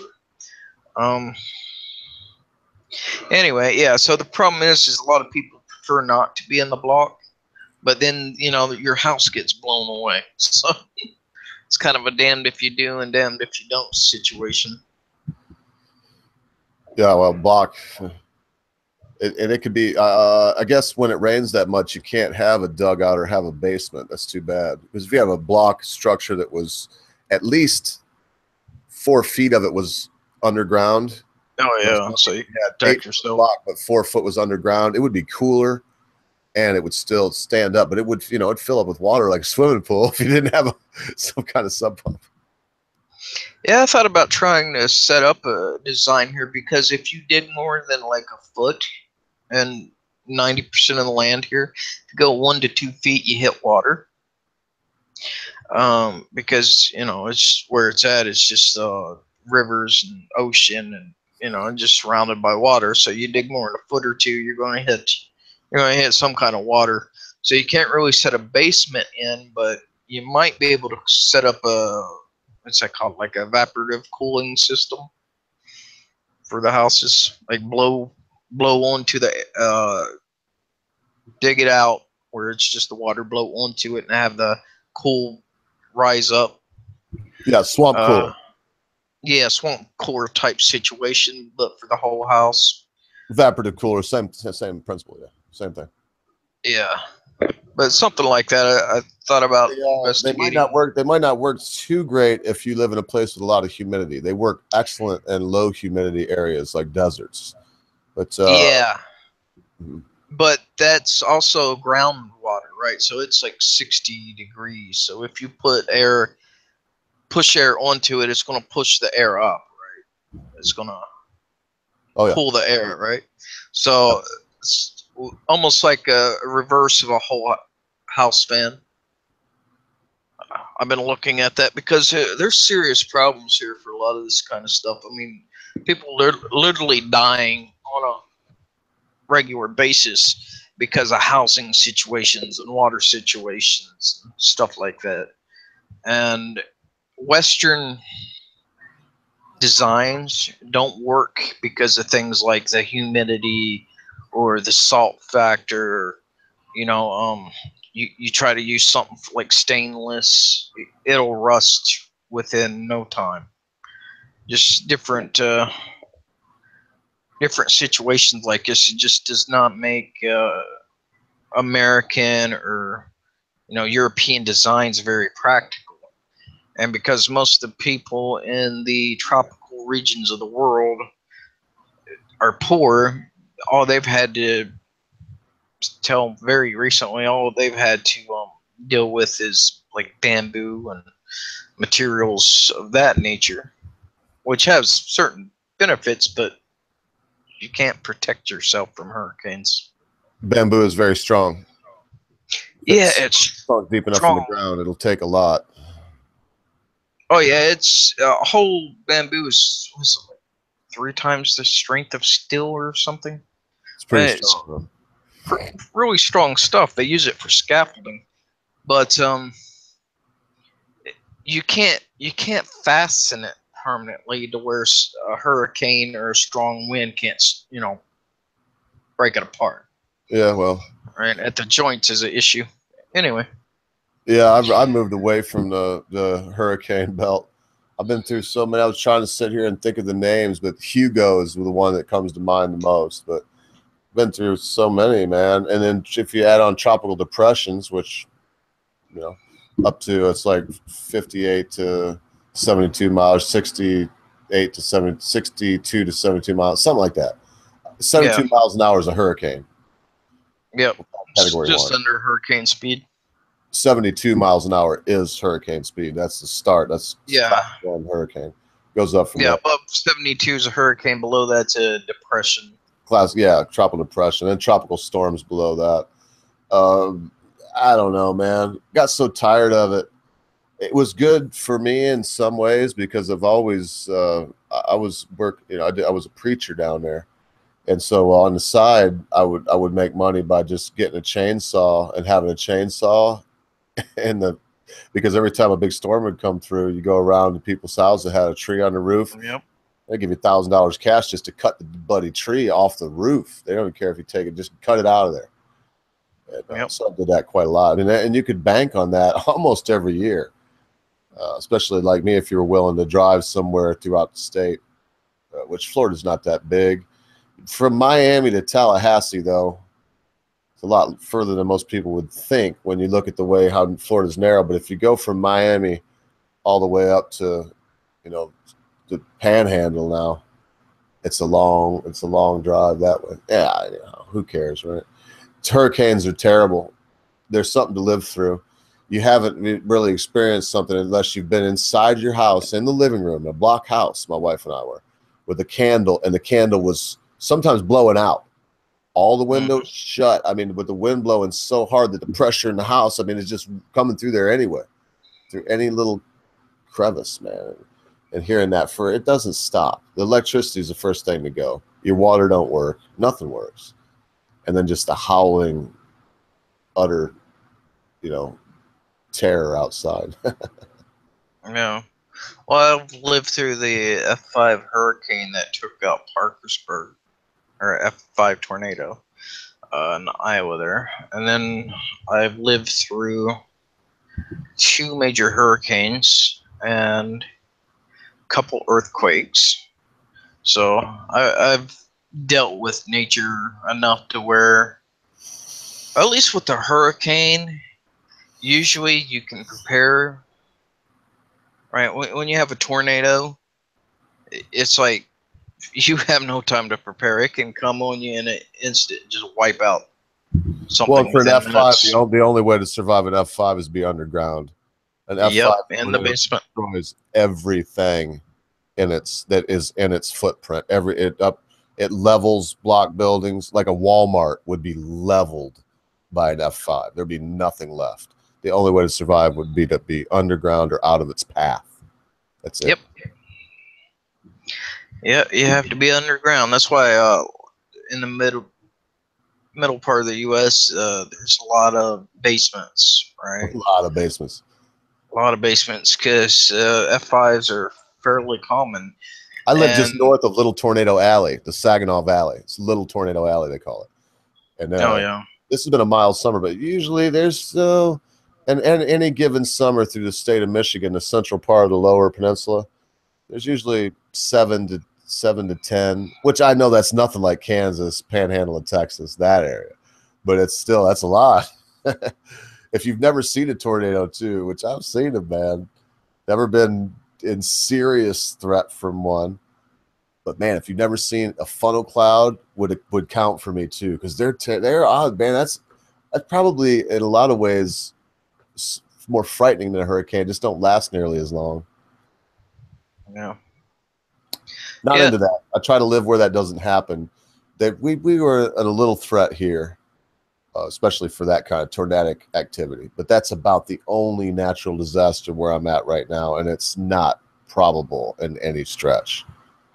There's places in Kansas where you're going to see a tornado that year for sure. Yeah, it's pretty much every year. It's like clockwork. Certain places, Iowa, not Minnesota so much, but Kansas and Illinois, a little bit Idaho too. That I think at one year I was living out there. It was I saw 13 tornadoes in the same year. Damn, that's a lot. Yeah, me and my mom was out driving one day, and we actually there was like 6 in a day. I swear it's like something was out to get us, because every time we would drive to one town to get away from where we knew one was coming, then it would go away, and then a new one come toward where we were driving. So it was a chaotic day. I've seen 3 tornadoes in my life. Seen one when I was 8 years old. Seen one when I was 13. And I seen one when I was about, this one would be tougher for me to remember. Mrs. Ogre would remember. I think I was about 28. We were driving truck.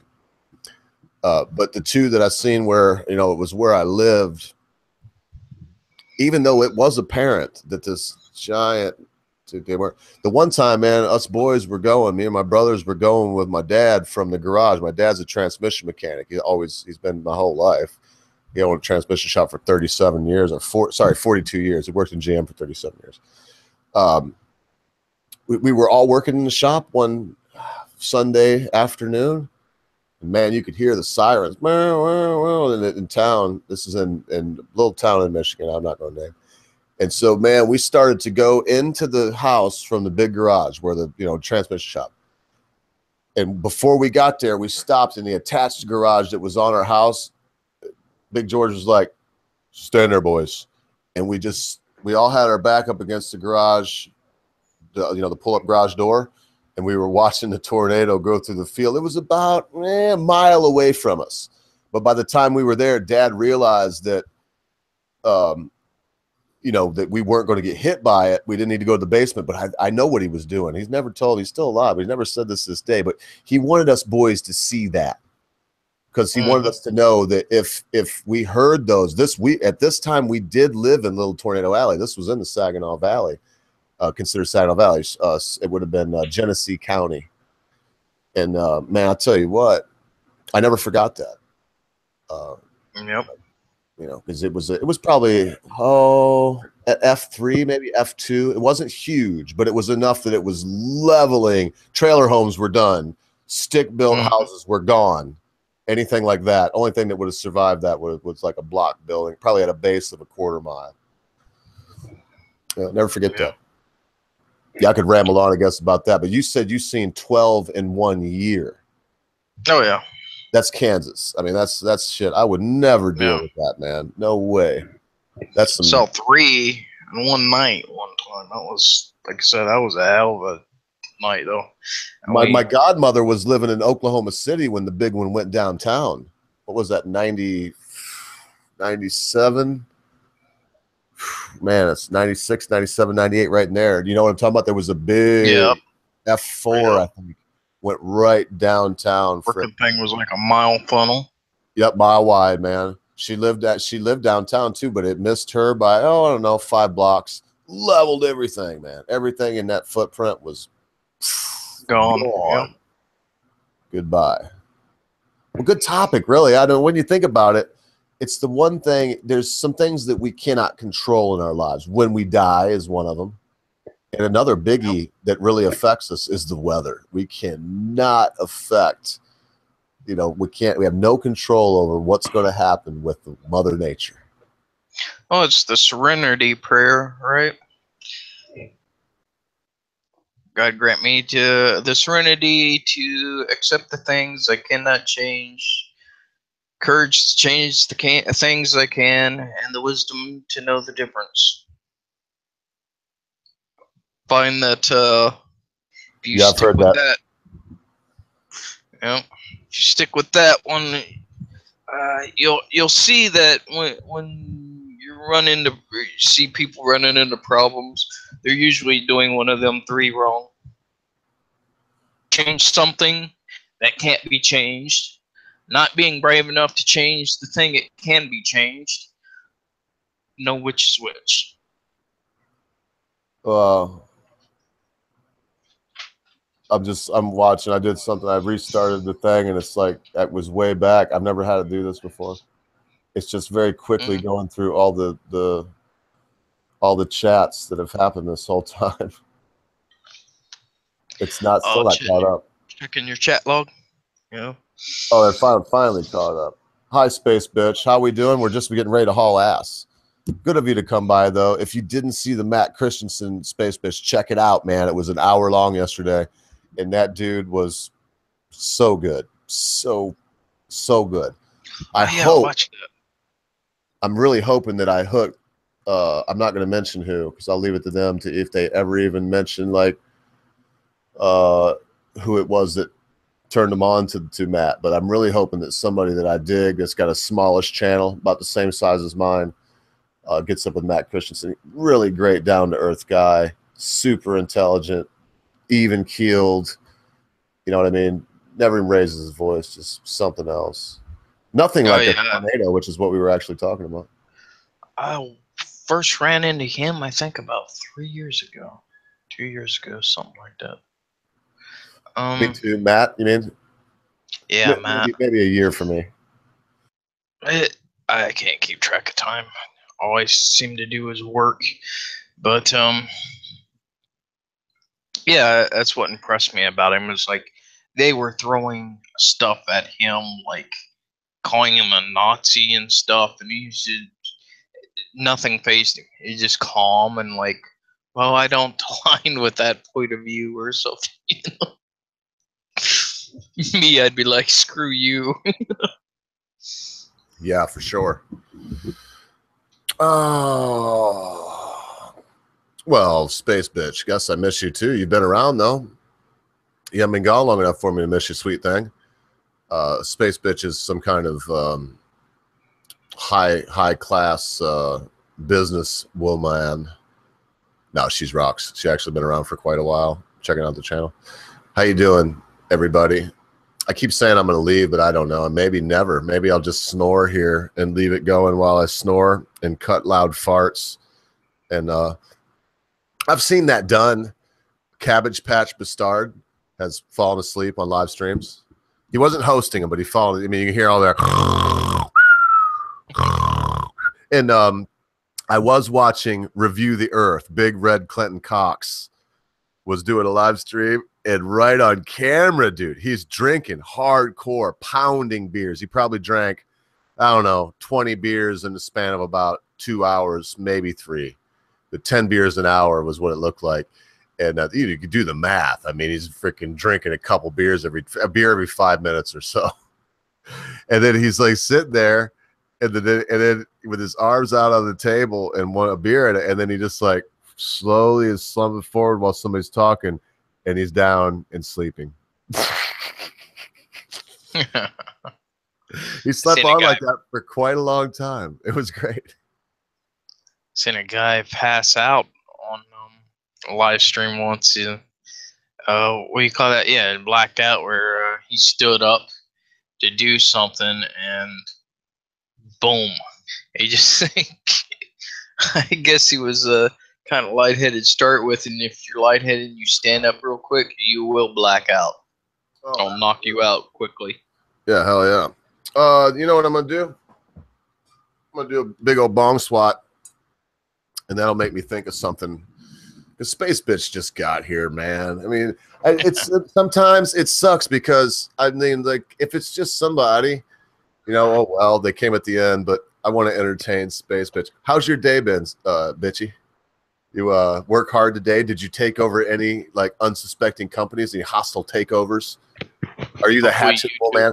I envision her as the Hatchet Woman, like super hot, really good looking, and like the business dress, kind of snugly fitting with the high heels and whatnot.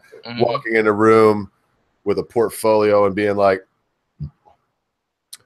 my company's sorry to inform you, but you faggots haven't been cutting the mustard, and there's so much red ink on last quarter's report. We're taking over. Yeah, quit crying. Get the fuck out. I get your office. You know, that's how I imagine her in my head. Like, she's like the hat. You have to see her tweets to get it. Oh, she gave me a big old purple heart. Isn't that nice? I didn't die for anybody. But she said working her ass off. She's on a break. And you know what? We got people like that. I'm not sure if Space Bitch is able to listen at work. And if you can't, don't say that right now. She said I nailed it. I knew it, you mean-ass bitch. But we do have some people like Captain Cole Pile. There's a few people that listen at work. Dick Balls used to, but I never see Dick Balls anymore. He's like abandoned ship. I don't know. Sometimes there was this little controversy that went on not terribly long ago.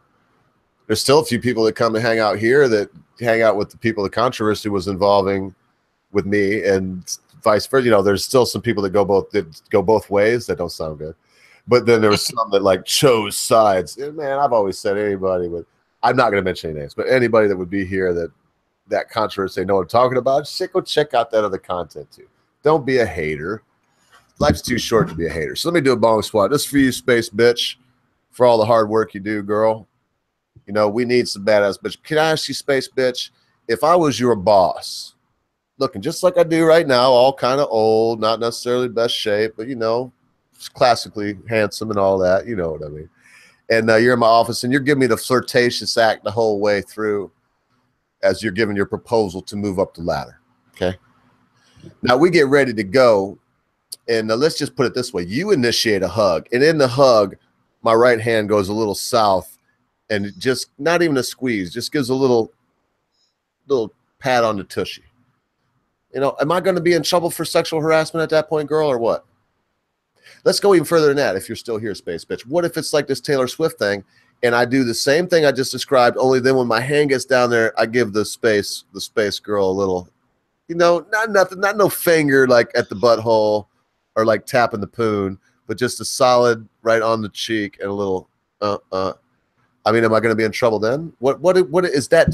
This is killing me, because it used to be, it was my way of saying, way to use your feminine wiles, girl. I know I ain't never going to fuck you, but yep, you got a nice one. You know, now get out of Papa's office, you get the raise. But nowadays it's like it's Taylor Swift is out getting people for $1. Oh Lord, did you see anything about this either, dude? No, I haven't yet. I was still on the whole Charlottesville thing going on. It's like the start of Civil War. But bullshit, ain't no fucking Civil War. I know there's not enough of them, but they're trying to instigate it. Well, they're trying to instigate it. You know, doesn't stop the psychopaths from trying to create a dictatorship, but you need numbers, and they don't have numbers, right? I think Nazi Germany was less than 5% of the population. The communist revolt was like 10%. It doesn't take a lot, but you do need a percentage, and they don't even have 1% of the population. But no, anymore, I won't date. I'm married now, but I would not date a woman in the United States unless I was doing it in a casino. Where you could nullify it real easy? No, I mean just the date in the casino. Why? How many cameras are in a casino? Oh, shitloads. So she's not going to be able to accuse you of some kind of something without 20 cameras to disprove it. Right, I got it. So yeah, as soon as you said, I get it. Yeah, because you can't. They got cameras in the bathroom. Watching. Yeah, they got cameras everywhere. You were being filmed while you poop. It's like, well, all right. I hope they enjoy the show, but you know, yeah, exactly. Though you're not going. Oh, he grabbed my breast while we were. Well, now look, now Space Bitch is obviously here because I don't want to type all this. What I'm saying, Space Bitch, is I want you to hear this clearly. Please put yourself in this position too. Both sides need to be there, and don't use me for an example. You're in the office with a boss. You are using your feminine wiles to help further your point. You're not being an outright slut, but you know, the hand on the arm and, you know, oh, and, you know, this, all the little signals, not saying, obviously not even saying to your boss that I'm going to have sex with you or that I'm going just being the eye candy. Yeah, right. Just using that extra, little bit, something extra that women have. And then at the end of that, I'll say it again. I want to say it not jokingly. At the end of that, in an embrace that you would initiate, you get a little tiny squeeze on the bum. Not a grope either, but like let's leave it at a pat, Space Bitch. Is that inappropriate? Is that taking it too far in an exchange that I just described? And now please remember, I'm not saying a guy comes up to you in the hallway and is like, hey, nice ass there, Space Bitch. I like that. An authority figure that you hypothetically, because I doubt you would do this, have kind of pressed your feminine wiles upon, and then at the end that is how it came through. I mean, if that's, if I'm just old-fashioned. I feel old-fashioned with this because in my day, it was still, in my day, I mean, when I was very young, I watched this stuff happen, man. You know? And it was, I think it was less sexism, Church of Keck, back when you could give the little slap on the booty. The girl could lay her hand on your chest and give you the old flirty eyes while she was talking to you. Everybody knowing that it was sexual tension, but nobody was getting laid. You know, no, it wasn't the way it was. It was just an exchange in that, yes, you're an attractive woman. You're a powerful or attractive man. And this is pretty cool. That's as simple as that. I don't know how else to say. I'm not going to make a bunch of apology for it. And I do want to know. And then she says, no, I'm going to assume, though, that if it was the way it was, that Space Bitch is smart enough to be like, what am I going to do? You know? And then later on, you have like the Megyn Kelly situation where she comes out and I'm sorry, Church of Keck. I've talked about, we had I got to keep saying it too. It makes me look cool. We had Matt Christensen on last night talking about the Charlottesville horror. You know, I've been doing that for like 4 days. I don't care if you really want to get into that. I actually don't care. No, Zero, I ain't calling it quits if you're going to come in. I started early, so if you were looking for a place to vent out, Zero, cool, just say yes, and I'll send you a link. And because I know if you're here, I can actually take like a serious hardcore break. Church of Keck don't know me well enough to just realize when I put my mic on and my camera's off, that means to just ramble on and talk about whatever the hell he wants to. Oh, well, what happened was it showed some pop-up saying something about my microphone, and like the whole screen went out. So I'm like, am I still on? So oh, Zero's great too. Do you know Zero Cool? No, I haven't met him yet. Zero's great, top-notch guy, very intelligent, sharp-witted feller that is unapologetically boisterous. Love the guy. That's good. Let's see what happens here. You never apologize for being yourself. Well, that's the beautiful thing about the Zero is you can see that it's not an act. I'm not going to say he's a guy incapable of acting. I'm sure if he had to, he would. But well, he says I keep blocking him out. I ain't blocking you out of nothing. Get in here, boy. Everybody got blocked. He's probably busting my balls because last night nobody came in. When Christensen was saying goodbye, I shot a link to Conscious Caracal, who I already knew had been following Matt since almost day one, man. Knowing the guy for a long time and been a follower. And I also know him really well that unlike myself, or with respect, Zero Cool, he wouldn't take a lot of time. And he came on, he was like, I got a good idea for a video for you. Gave the premise of it. He didn't even say like full out what it would be, just gave the premise of it. So he did what he did. He got an opening for Mr. Christian to say, yeah, go ahead and email me and Twitter me and we'll get a hold of it. And it was, anyway, but nobody can. And from now on, it's going to be that way.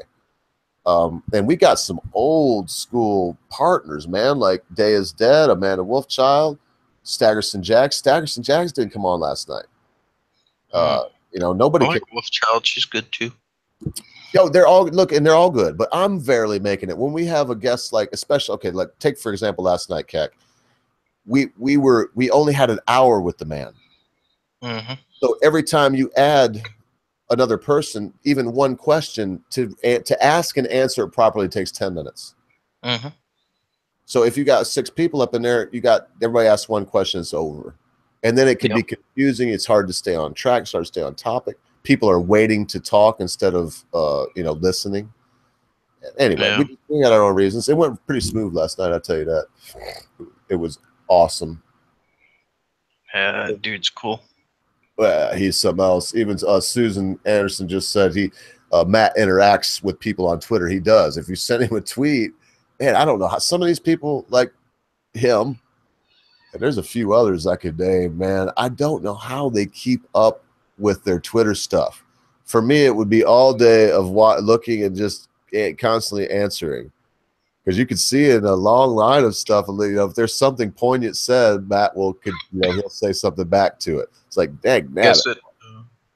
Guess it depends on the size of the Twitter activity. If It's medium size. Usually they have a bot program that loads everything, like you know, your YouTube and your Twitter and all that onto a single thing you can just scroll through. And then, like, if it's really big, because I know corporations do it, they hire someone or a group of people to keep up their tweets for them. And if there's anything pertinent or interesting, then, you know, they filter all the everything else out and give them that. Yeah, some people are just cool. I mean, James Woods follows me on Twitter, and once in a while I send him a DM. I just did, and he just answered me probably a couple days ago. I was asking him about some movies, and he you know, he doesn't answer me like boom the next day. It's usually Yeah, about it takes a little while. yeah, it's usually a week to a month. But so far, it has not been longer than about 20 days. And then but I don't send him anything. You know, once I send one thing, you know, I don't send him another thing at all. I just let it be at that. And he, you know, he always answers me, man. And there are some people like that, but they're few and far in between. Plus, I mean, James Woods, he is I love his tweets, dude. That's all I can say. He's one of the first people I followed. He's badass. Yeah. Yeah, I follow him too. I reply to some of his stuff sometimes. But yeah, I try not to spam people's stuff. It's impolite. It takes time, and you know, if it's just nonsensical or something, you know, they've already got 30,000 tweets on, then you know, it's just wasting their time, right? That's time they could be doing something else productive.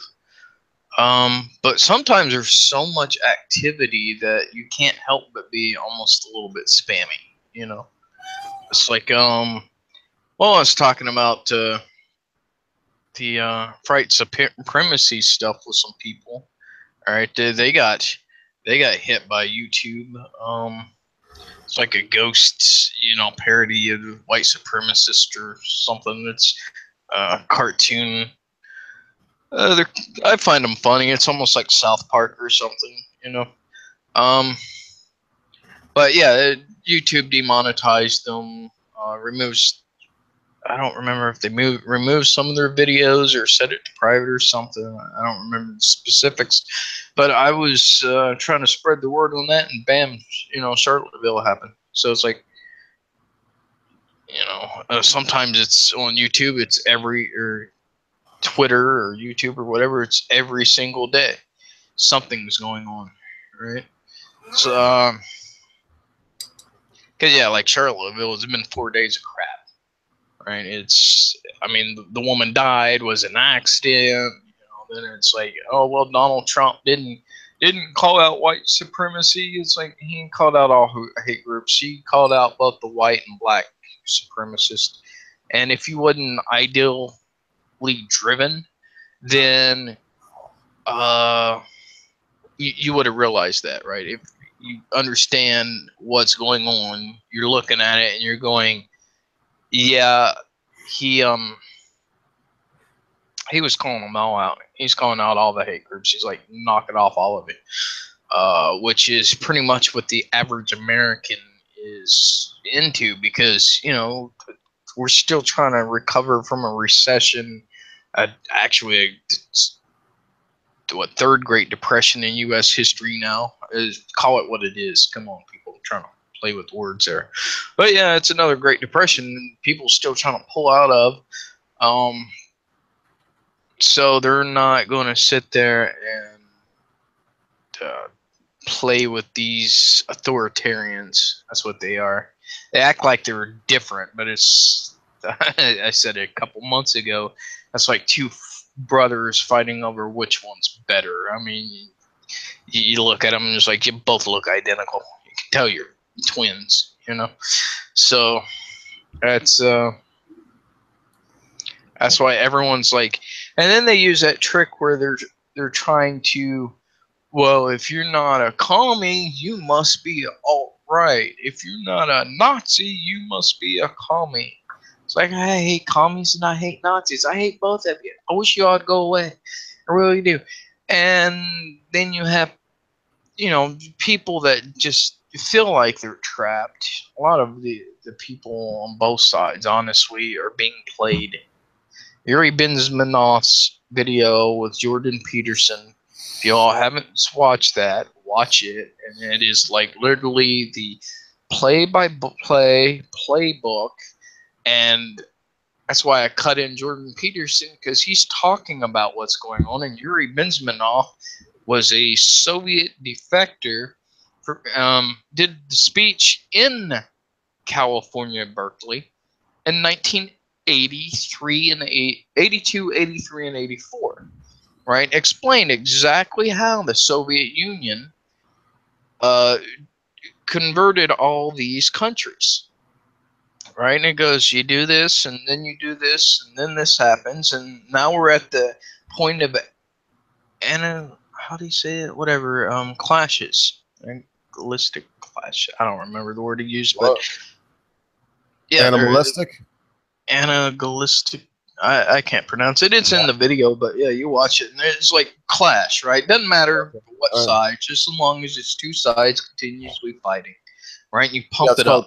Conflict theory of psychology and psychoanalytics is conflict theory. Yeah, and well, what they do, right? The whole point is to the whole point of the actual communist, which I think is coming out of China. It has too many little telltale things of Maoism, right? Like you pretend like you're for free speech for a while, and then when someone comes out and they say something you don't like, you shut them down, right? And that's what they've been doing here recently. Like, oh, we're for free speech, right? We stand up for free speech, and you say "Hi Hell Hitler" or something, boom, you know you're deplatformed. Hi ho Hitler. Yeah, whatever. If they say something like that, and they're deplatformed, right? Heil Hitler. Hitler. Fuck it, man. I watched that Chelsea Handler. In fact, I think it wasn't Matt Christensen that was the one that did the video, or who was that, man? I just watched a video somebody put together. And Chelsea Handler's bitching about these Japanese people, I think, or Chinese. It was they were South Korean. They were in Germany, right? So you know what I'm talking about. They Sieg Heiled the Reichstag. Yeah, they got arrested. They got arrested. And Chelsea Handler's talking about, well, we need to have laws like that when people make fun of rape. Well, then Dude Man broke it down and showed like 5 jokes she did, where one she was Sieg Heiling in the joke. Yeah. Yeah, I watched that too. I watched that video. Yeah, she was Sieg Heiling. If you remember, I should look at it. I don't remember. I wouldn't be able to. It was Matt Christian, but it doesn't really matter, I guess. But the idea is there. Yep. Sorry, smoking too much grass. I'm gonna smoke some more. Here, look. Do they have good dope there in the South Central Asia? Dude, where I'm at, you do not. Yeah, you don't do drugs here. They just line you up against the wall and shoot you. No human rights in Southeast Asia. It's not drugs. Yeah, marijuana. They consider it drugs because it's all that U.S. anti-war on drugs stuff, right? And the problem, as you gotta remember, is man, Logical Lion was just saying on stream. He lives in Cambodia. He said yes, that trafficking, even marijuana, is a death penalty there. But he told me where he's at, if you stay out of trouble and don't be a dick, you're going to be all right anyway. But if you get caught with it, I think he said 10 grand. He was like, if you could come up with 10 grand, you'd be okay. But if not, you're in some trouble. Oh, yeah. Oh, yeah. Well, you can bribe. Well, it used to be, but now with the UN putting pressure on them to be more legitimate with their laws, I don't know about that. But yeah, Southeast Asia, it's pretty much an instant death penalty, and most of the countries do not have what are they called? Human rights, right? That's why they're still considered, quote, second world countries or third world countries. I didn't see it. Oh. Sorry.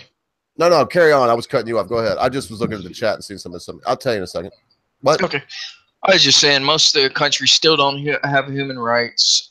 That's why they're still not considered, civilized or whatever by Westerners.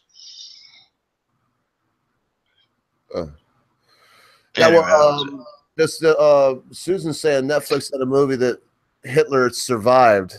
I guess it was a comedy. Oh, yeah. I didn't see that. Have you seen that?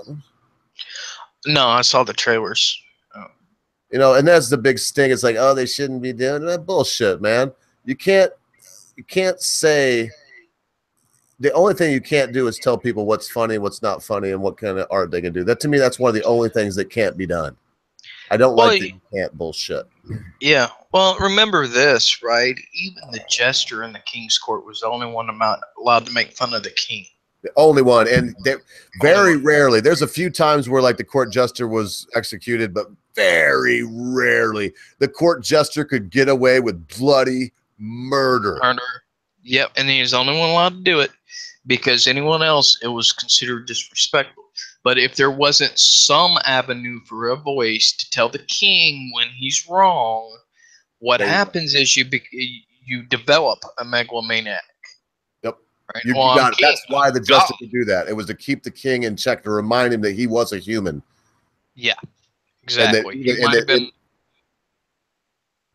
I'm sorry, I keep cutting you off. Well, a lot of the times, what the jester was saying was a reflection of what everybody in the court wanted to say anyway, and it was it really was a way to keep the king. It's funny that most people wouldn't have known that. They think, oh no, the Duke of whatever.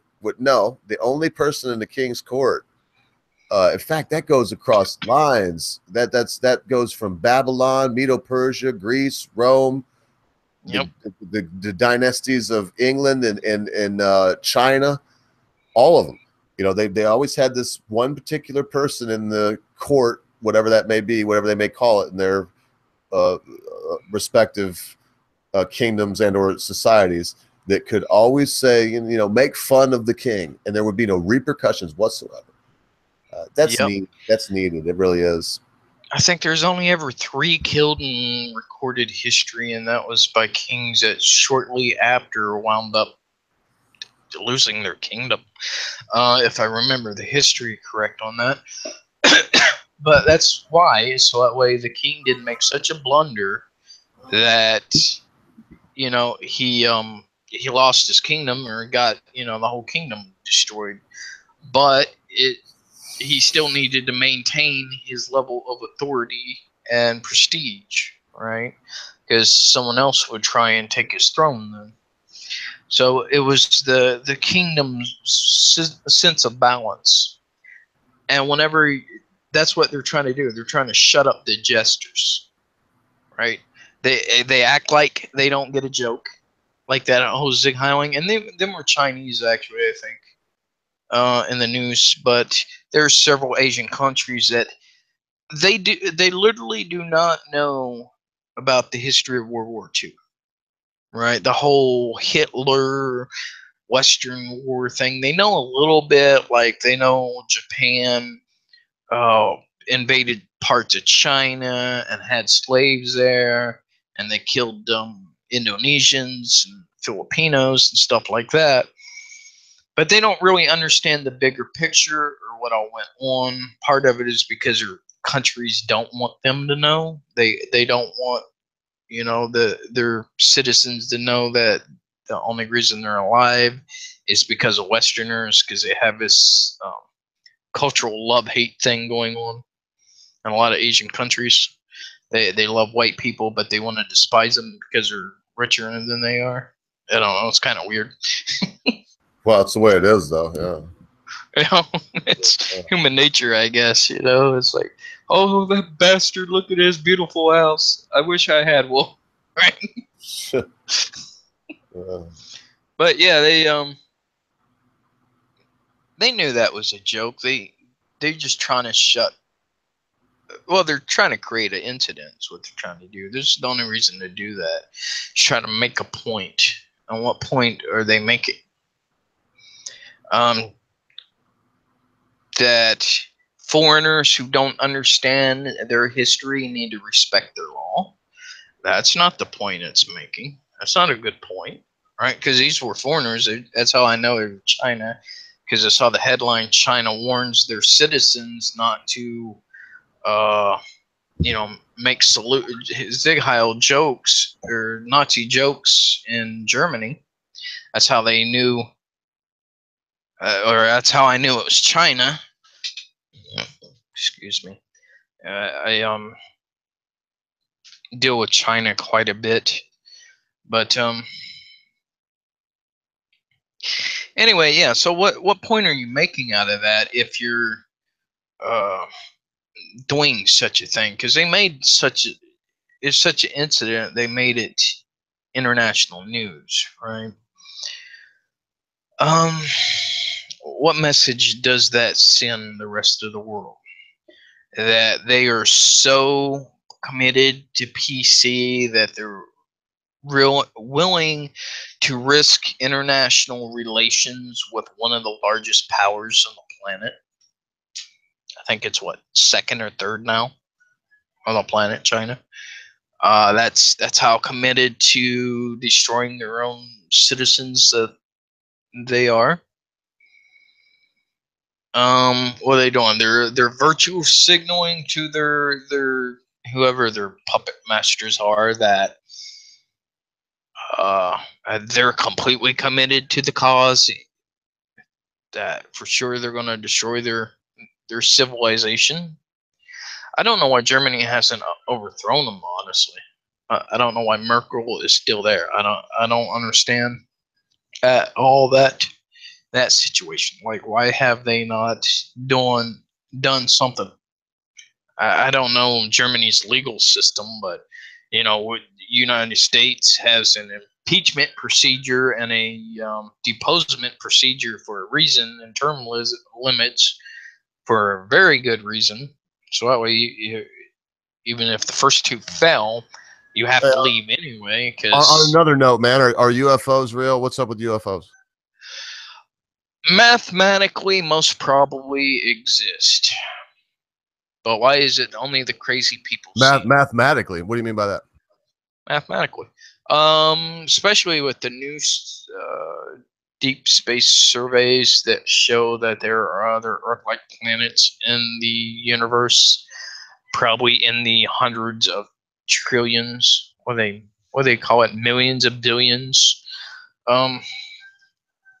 in the universe, many of which are billions of years older than the Earth, and probably didn't have as much traumatic things happen as the Earth. The likelihood of advanced intelligent civilizations existing is extremely high. It's actually probable. Okay, now I see what you mean by mathematically. But as far as UFOs, what have you ever seen one?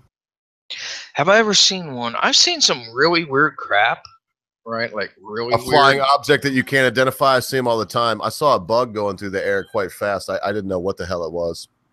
Yeah, I've seen all kinds of weird crap. I had to look up in the sky and see, like, it looked like a camera projector where it was slightly off and different stuff. But, you know, in a fair amount of the time, it was, you know, after doing what you're doing now, right?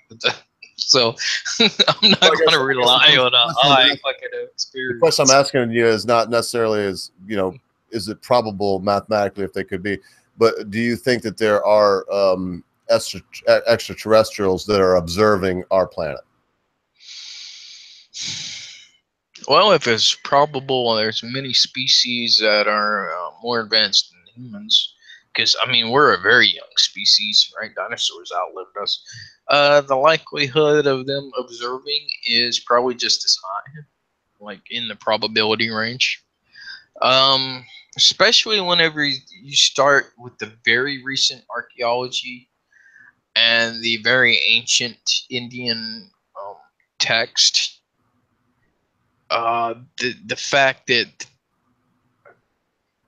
say, the historians used to say, oh well, you know, the Indian tradition says that they were flying cities and this and that 50,000 years ago, and that's just impossible because we were just in caves up until the Ice Age, and then like you mean like the Anunnaki? You talking about like the Anunnaki?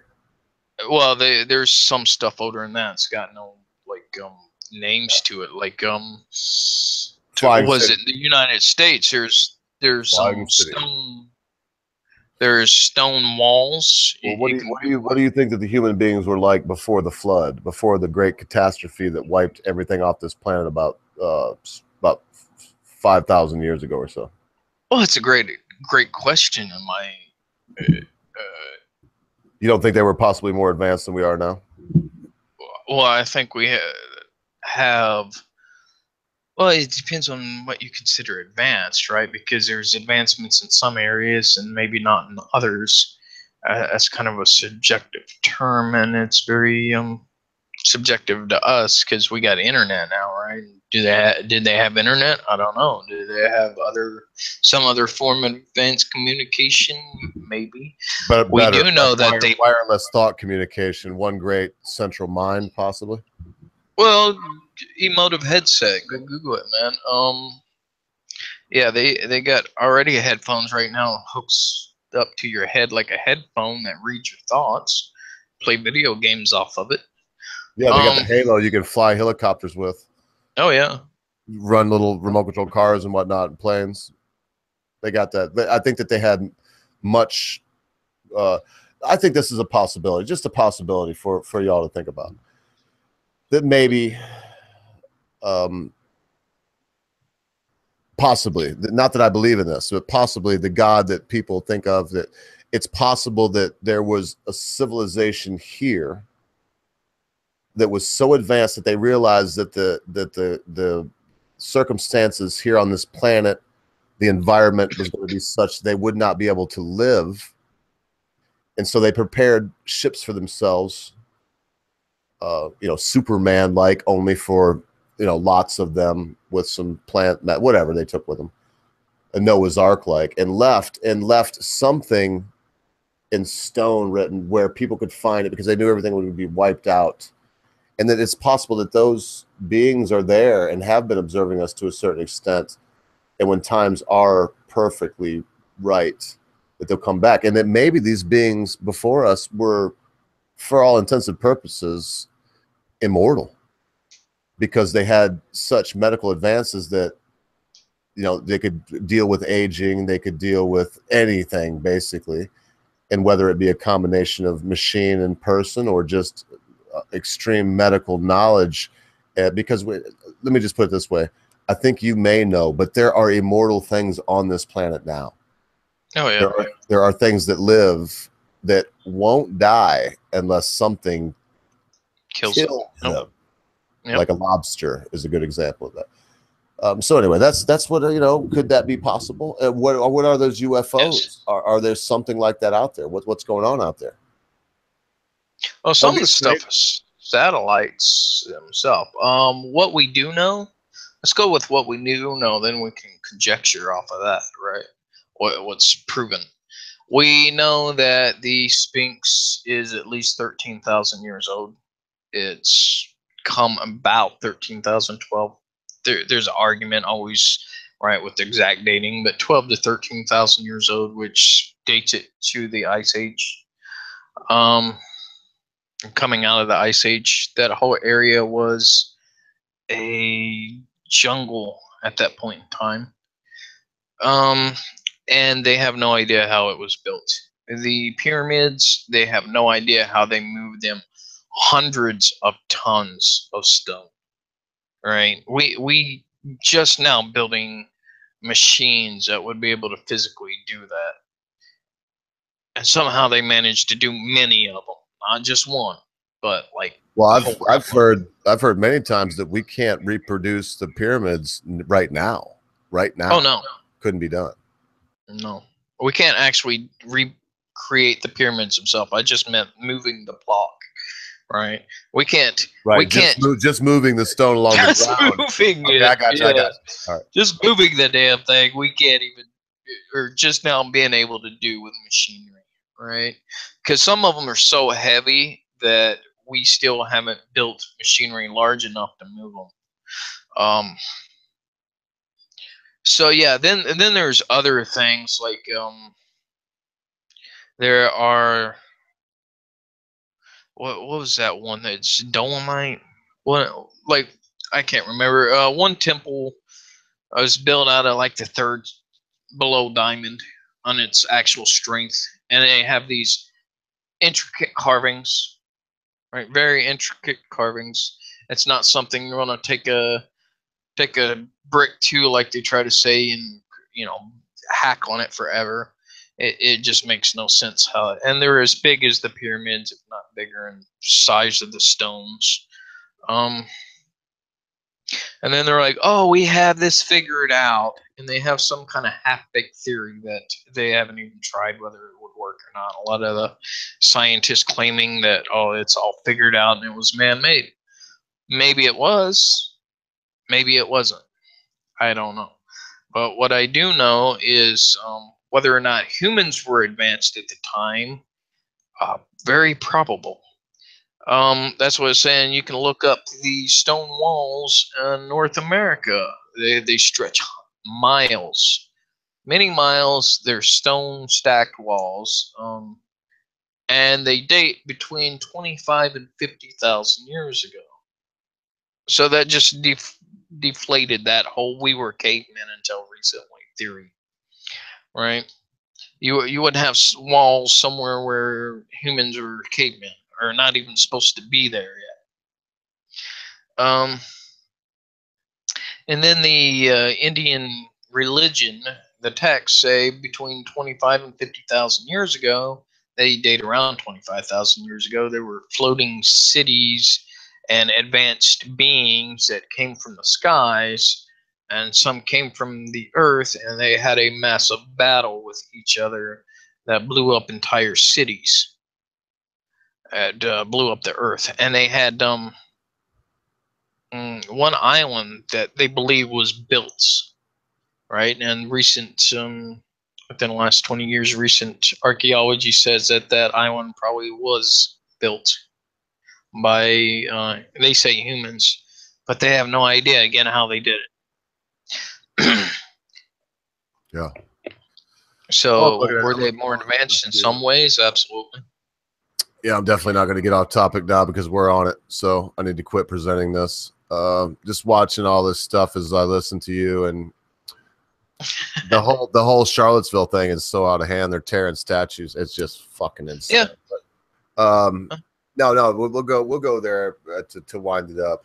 But I'm going to tell you, I do have my own theory that I have not shared, and I probably won't today. But is there something that do you think that it's possible that because you were saying that I led you there, but you said yes, it's possible that these UFOs that we see are maybe entities from this very planet that left here preemptive of a great catastrophe on this planet and are now possibly observing us and seeing if they have a time that maybe they can come back. Well, I mean, if they came back, do you think that, I mean, would it be any good? Would they be coming back to give us the key to immortality? Did they possibly start the mythos of God and the whole Garden of Eden thing? I mean, what would they do? What's the purpose of them being there? Well, yeah. Why would they still be being there? Would be the question, right? I mean, because if they left, if they vacated to protect from whatever the Great Flood, the Ice Age, whatever, because it's kind of over now, right? Then why would they remain in observation instead of returning? Or why hadn't they already returned? Right. Once it started getting green and everything again, because I mean, yeah, that's possible, and it's another possibility. Except I saw once on Star Trek was interesting. Star Trek Voyager. The fact that look what we've done in less than around 10,000 years. Dinosaurs had about 250 million years, right? So could dinosaurs have advanced themselves beyond? I don't know. That's Reptilian brains? I don't think so personally, but I'm not sure. I'm not sure that they were around for as long as you said either. Well, which incarnation? Because yeah, they kind of kept getting wiped out again too. Huh? I think they were extincted. I think that they were brought to extinction, especially the large ones that ate a lot of people, by Sargon of Akkad. Probably. Also, yeah, also known as Nimrod, the mighty hunter before God. But yeah, yeah, I don't know, because that whole dating thing with the science itself is sketchy. Very sketchy. Well, the one example I saw that was excellent was talking about had a picture of a guy's car, and it has this natural stalagmite, whichever one comes from up or goes up. Says, oh, this, according to scientists, the stalagmites take however million years, and the guy's got on his 82 Buick like 3 foot high stalagmite. Yeah, got them all over. No kidding. Yeah.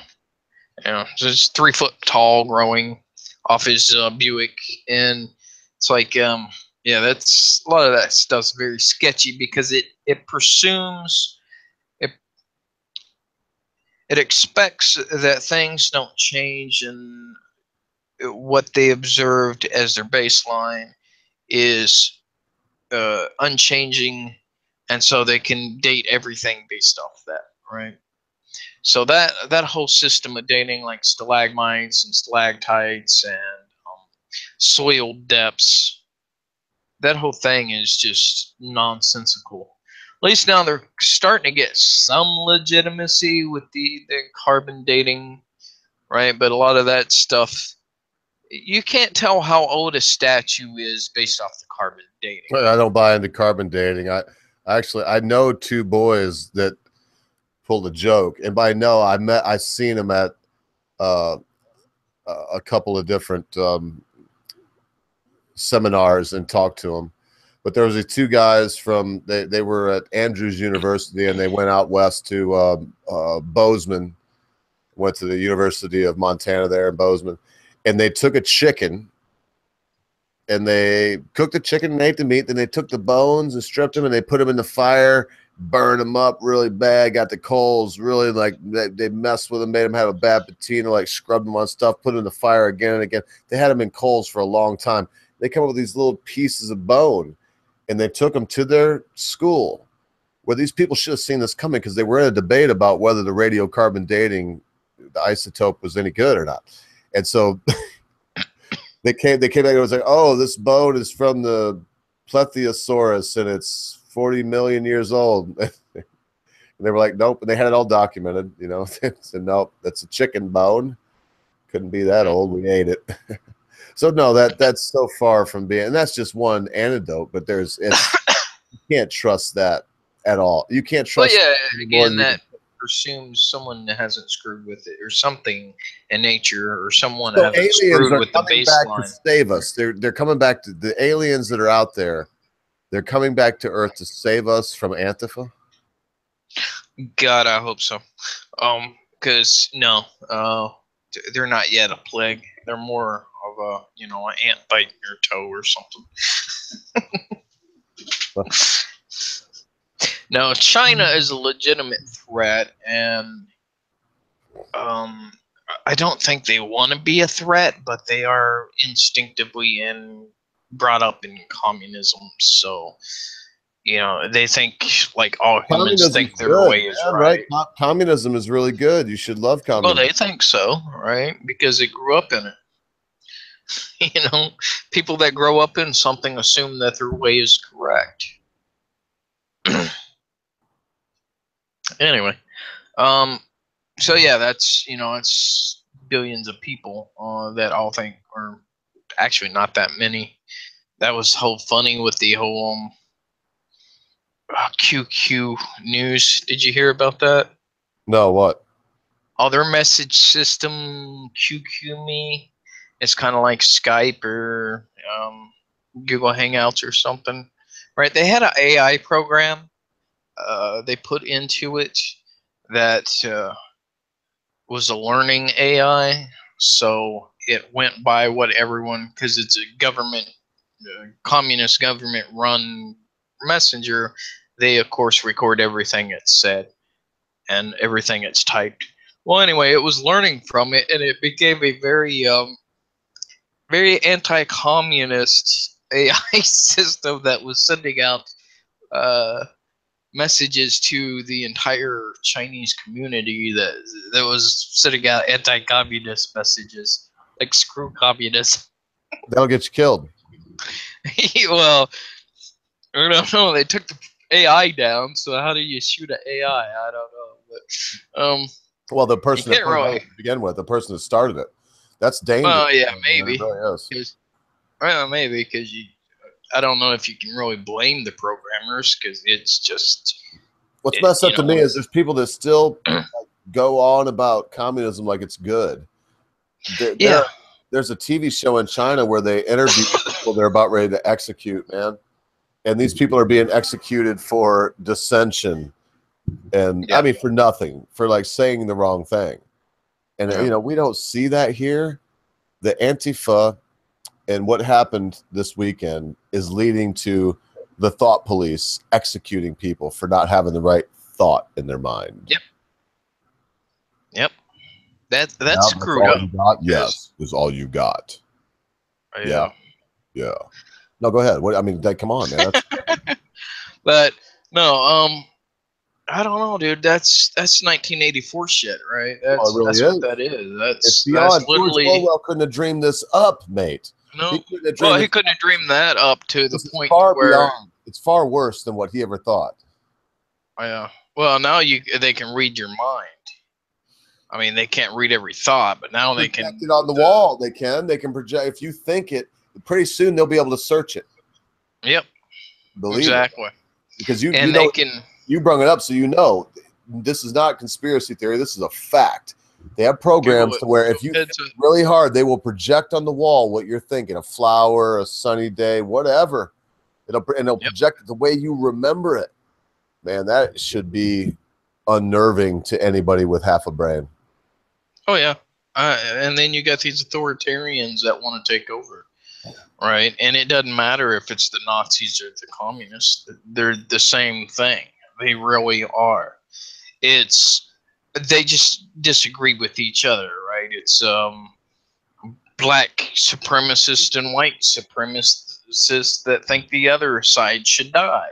And anyone that don't agree and don't want to give them absolute authority to do such a thing also deserves to die. That's what these people are.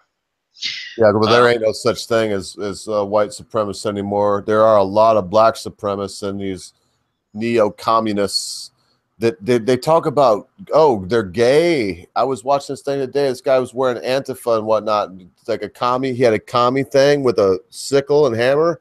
And he was talking about, yeah, I suck dick. Not if you're wearing that. Because if you were gay, and that was punishable by death in Russia, in Cuba, all over. Dude, I don't know how these people are so effing stupid, man, that they don't realize that the Che Guevara they have on there, and they're talking about communism. These people would murder them. That reminds me of a tweet I had sent, right? There's some guy had on his profile on Twitter a shape. I can't ever say that guy's Che name. Guevara? Yeah, that communist. Lord. And I sent a tweet back off that to something he had said, complaining about communist. And he's like, and a bunch of people's like, why are you talking about communist? It's like, seriously? I mean, does the guy need the hammer and sickle, over everything for you? You don't even know what the hammer and sickle means, apparently, either. You are a freaking moron, but you're going to sit there and tell me how wonderful communism is. What in the heck? Well, communism is far from wonderful. It's beyond. No, it's killed 940 million people, almost a billion people in the last 100 years. Communism, directly. I mean, almost a billion. I don't know. The numbers always change on me. I know for sure, what was it, 150 million for sure, verified. And then they add things like famine, which is true because it's man-made. Oh, I'm talking about the whole 9 yards. Famine and social manipulation. I'm talking about the whole 9 yards. It's like 940 million. All those that were actually lined up. High number. Don't get me wrong. Low number is like 500 million. So half a billion. So there's over 50 million lined up against the wall and shot. Shot one time. And shot. Yeah. Lined up and just boom. Well, not one time, but yes, 50 million for sure that were just executed, bullets to the head. Yep. And that'll be the Antifa.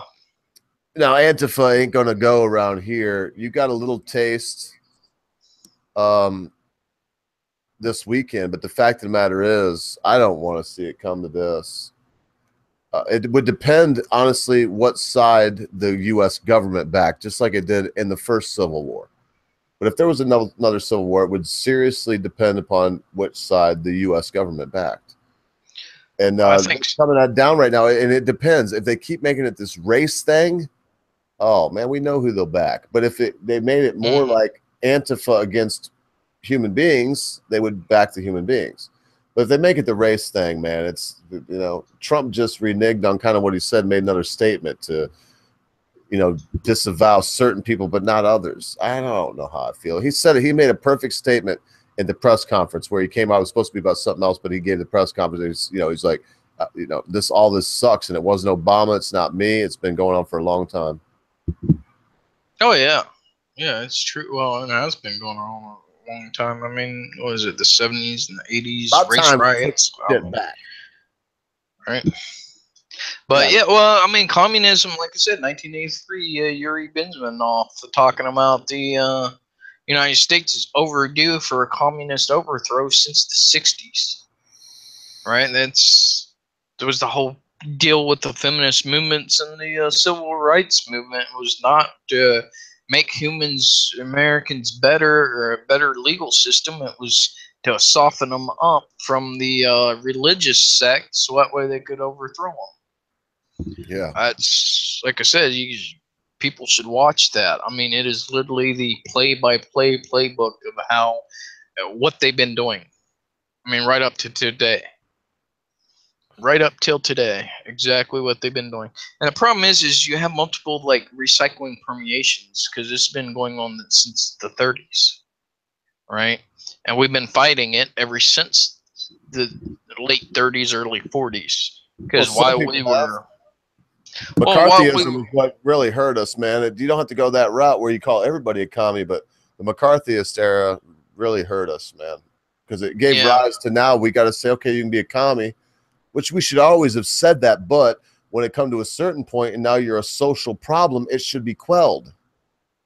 Oh yeah, that's why up until recently it was illegal for communists to be in any political office because it is literally against the very foundations of the political system you're trying to get into. That would be like literally like you know, giving the robber the keys to the vault, right? On hiring him as an employee.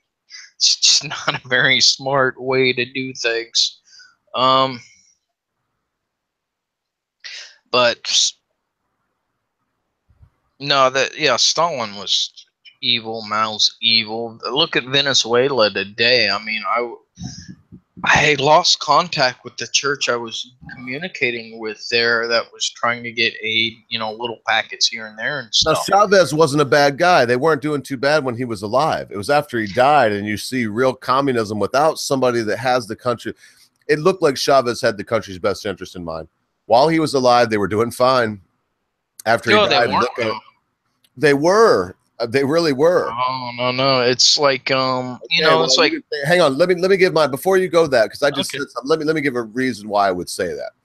Before Chavez died, unemployment wasn't really low, but every citizen of Venezuela got a gigantic oil check every month that would be equivalent in the United States of getting somewhere around $3,000 a month. Now, since he died, that has dried up. So just taking that into consideration, and I'll put this forward. If he was a bad leader, boy, oh boy, the people loved him because he did not have bodyguards. He rode around in an open-top Jeep and visited all kinds of different places. So you put the two together, and you can see that, before he passed away, everybody got paid. I'm not saying, I don't even know how to look at that. I don't know how to feel about socialism when it's actually working. And that is where everybody just gets a check every month because you're there, because you live there. But that's how it worked. And now after he's gone, that's gone away. Now they don't even have toilet paper. You can't get toilet paper there. People can't get food, nothing. Why? Why can't you? Because now you have the socialism system without a benevolent dictator at its head. The problem is having a benevolent one, which That's not why. Hector Chavez was. No, what is it then, sir? Go ahead. I gave you my piece. This is why. Okay, this is why I said even when it was good, it wasn't right. It's literally the same effect of a rich daddy that gives their kid a ungodly amount of allowance. Right? Does that kid ever develop his own skills, or does he just take the money and blow it on stupid shit? But what if daddy continues to give money forever? Except for that's not realistic with, you know, the existence of humanity or the earth. It's just too, you know, things happen, right? Shit happens, as the t-shirt used to say. And that's where they, even when it was great, it wasn't, because they can't get toilet paper because their toilet paper factory's closed. Because why would I work at a factory making toilet paper when I'm getting free money for oil? That's why their country is in the complete crapper it is right now, is because they're doing bullshit for work. Yeah, they're working, but they're not being productive. It's like, oh well, you know, draw paintings and sell them, and people buy them because money's free and stuff like that. And there's a small amount. I don't try and label me anti-art or something, but you know, when you got the drawing ability of a 4-year-old child, you shouldn't be doing that as your job, right? Especially when there's no toilet paper. Until corruption got weaseled in there after Chavez died. Here, let me just tell you the facts.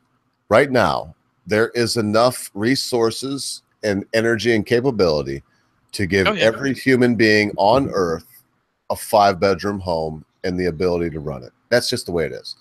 The reason we don't do that is because there is this ambiguous idea that, well, if we did that, no one would be worthwhile, which is far from the truth. There are many people that if they could just do what they wanted to do, would be a much better contributor to society than they are at this point. But that's not happening. In the case of Venezuela, Daddy was giving everybody a check until Daddy died. Then you see what can happen. I'll say it again, and I haven't heard you refute this in any way, because then you can see what will happen when the benevolent dictator dies and you don't have a benevolent, very hard to find, dictator to take their place. Then you have Venezuela. It went from a place where it was great. Everybody wanted to live there, man. You got paid to just be there and paid enough money to live a wonderful life, to, oh my goodness, we're rioting in the streets because there's no food. Oh yeah, kids are starving now. But why are they starving? They're starving because they were heavily dependent on imports from other countries, because they stopped doing anything frankly useful and was relying on money and capitalist systems from other countries. They produced oil. They did a lot. They did something useful. They produced they were the third, and still are the third largest oil producer. Well, world's largest reserve of oil on the planet, right? Huge. So in other words, they did something. They lived in this country, and if they were to split it up, and believe me, Chavez didn't even split it up evenly. If they were to split it up, it would mean that every man, woman, and child could have a wonderful pay there in that country. They'd have to do what they did and control the borders. You couldn't just let anybody come in there and be a citizen and get these kind of benefits. But if you, live that way, you don't have to produce. The whole world needs oil. What the F do they produce in Saudi freaking Arabia in the desert, mate? What do they produce there? What does Dubai produce? Why is Dubai there? Oil. That's all they produce. Here's the thing, though, right? Like I said, shit happens. What happens when that's the artificial scarcity, right? That's why we're still using oil, is because they don't want the people that run the show don't want us off of oil.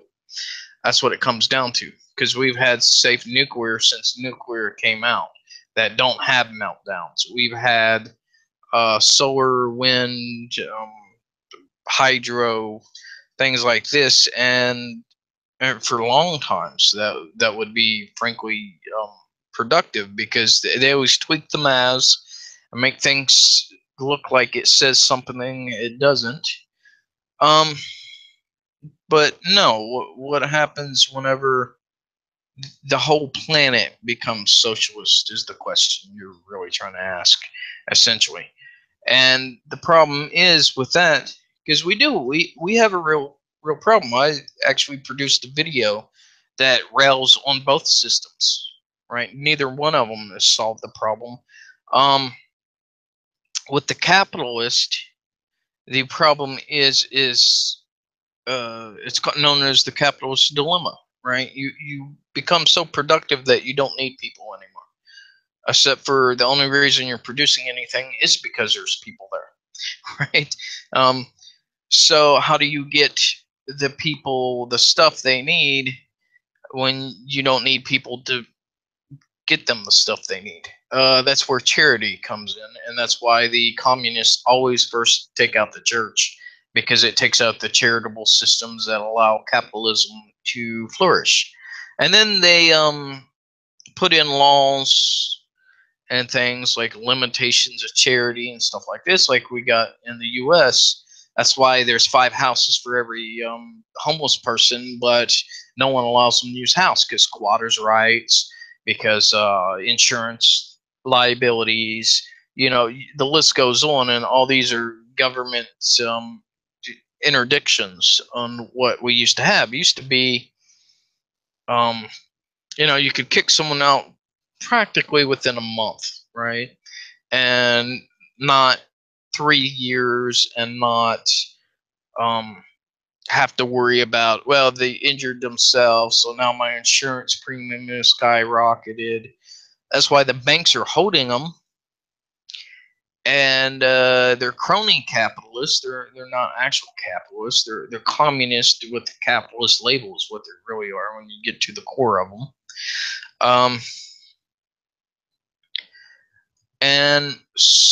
But anyway, that's a side thing. We was talking about Venezuela. The Venezuela We've been all problem. over. We were talking about UFOs. No, the Venezuela problem is exactly what happened is what will happen, right? If you give everybody absolutely what is the term? It's a decision blindness, right? When you give everybody absolutely no direction and an infinite amount of options, what happens is they choose nothing. That's what's wrong with Venezuela. At the core of socialism, it's flawed. All right. So that's where what you would do? communist. So that's what you would do if you had infinite choices. You'd choose nothing. That's what all humans do. That's That's what why you would they do? only allow you 3 to That's what 5 you would do. options. I actually have in my mind infinite choices. I've had them for a while. I got myself in a position where I just didn't have to work anymore, financially forever. And so I said to my infinite choices, but I still work every day. You're telling me that human beings? Oh no, I'm not talking about doing nothing as a human being. I'm talking about infinite choices of what job to do, right? As an actual. Well, that's what I'm telling you. I have them right now. I have infinite. Yeah. I can do or start anything basically that I want to, short of a car company or an airline company. Other short of that, I can, and I have, and I do. I mean, I make soap. I have a soap business, and I do a couple of things. But I don't have to. And if I sell those businesses or stop those for whatever, I would do something else. I garden. Oh, I yeah, have a I agree small there. farm. I have a homestead farm here I run. Got 150 chickens. I don't believe that what you said is true. I don't believe that what MC is saying is true. And yes, Hugo Chavez was one of the greatest men that has ever been. He ran that country as a dictator that could do whatever he wanted. But yet the country flourished. Everybody had it made until he died. You can chart this downward slope. Even if he's alive, he'd still be suffering the same problems until No, oil why? dropped 30% of its value. Why? That's what happened. They have oil value dropped to. Hang on, you said they have the biggest oil reserve. They just would sell more oil. You're not getting it. That all they'd have to do is sell more oil. No. That's yes. not how supply and demand works. If you sell more oil, you have to sell it cheaper. So Doesn't then you sell more oil? OPEC's the ones that squeeze down on the supply when the demand is high. How did they do that? They do that all the time. But Venezuela don't do that. They can sell as much as they want, and they have as much as they want to sell. You see what I mean? All they have to do is up the sale, and yes, we would buy as much as they wanted to sell. How did OPEC drive down the price of oil? Let me just put it to you this way. The price of oil went up and down while Chavez was in office, and everybody still got the same amount of money every month. Yeah, but it never been that low. To do with the people in charge now are very corrupt, and they're keeping that money. They don't want to see it go to anybody else. And that's where the demise came from. But that's the way it's going to be. That's why I'm not arguing for socialism. I would never argue for socialism. That's why it doesn't work. Finding a leader like Hugo Chavez is harder than finding a needle in a haystack. It's very. Well, it's the benevolent king problem, right? It's the benevolent. You know, dictators are awesome whenever the dictator is a wonderful person. And what happens whenever he becomes psychotic or someone else takes his place, right? The whole Caesar scenario in ancient Rome, right?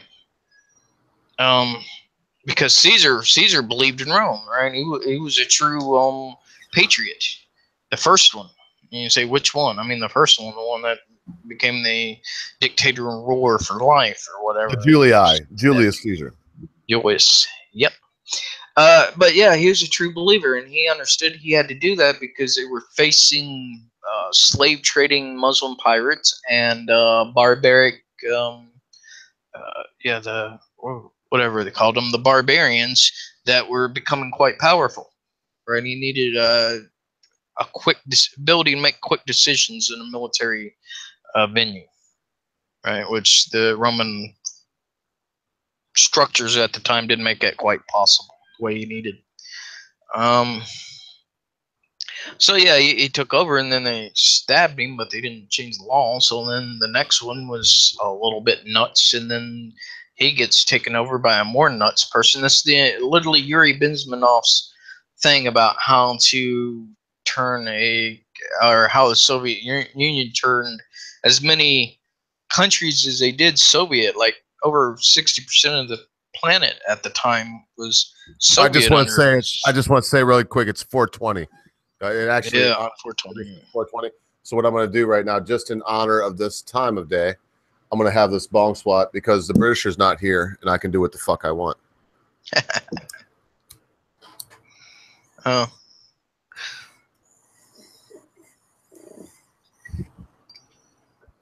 To the aliens, man. Whatever. Well, when you understand debate and logic, how logic works, reason, whenever you have multiple options and you have no facts to disprove or prove one over the other, they're all considered valid. Right? That's how that works. Yeah, it's called that's called subjective ideas. Hey, MC, how you doing, brother? And you have no facts to disprove one over the other, they're all considered valid. You got to mute the thing, but you know that, MC. You got to mute the deal. Yeah. Just took me a while. MC has come along to tell me why I'm wrong about Cesar Chavez, I'm sure. Yo. Dr. Chavez. Can you hear me? Yep. Okay, good. What did Cesar Chavez do? The first thing he did is he seized control of the oil. Okay, that's fine. Was that all he seized? No. What he did is time after time after time slowly seized this industry, and then after a little while he seized that industry, and then after a while he seized that industry. Well, guess what? Venezuela is now at the point where there are no more industries to seize. He died before he finished seizing all the industries.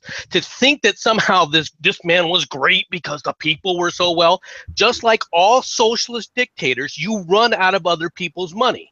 And that's what happened here. But MC, they kept running these industries as they seized them, and they were. But now that we have, and they were running them into the ground, which is why he had to seize more of them. Why did he seize these other industries? MC, I just politely ask you, why then did the demise come at the end of his life? Why was that so? Because he finished seizing industries. No.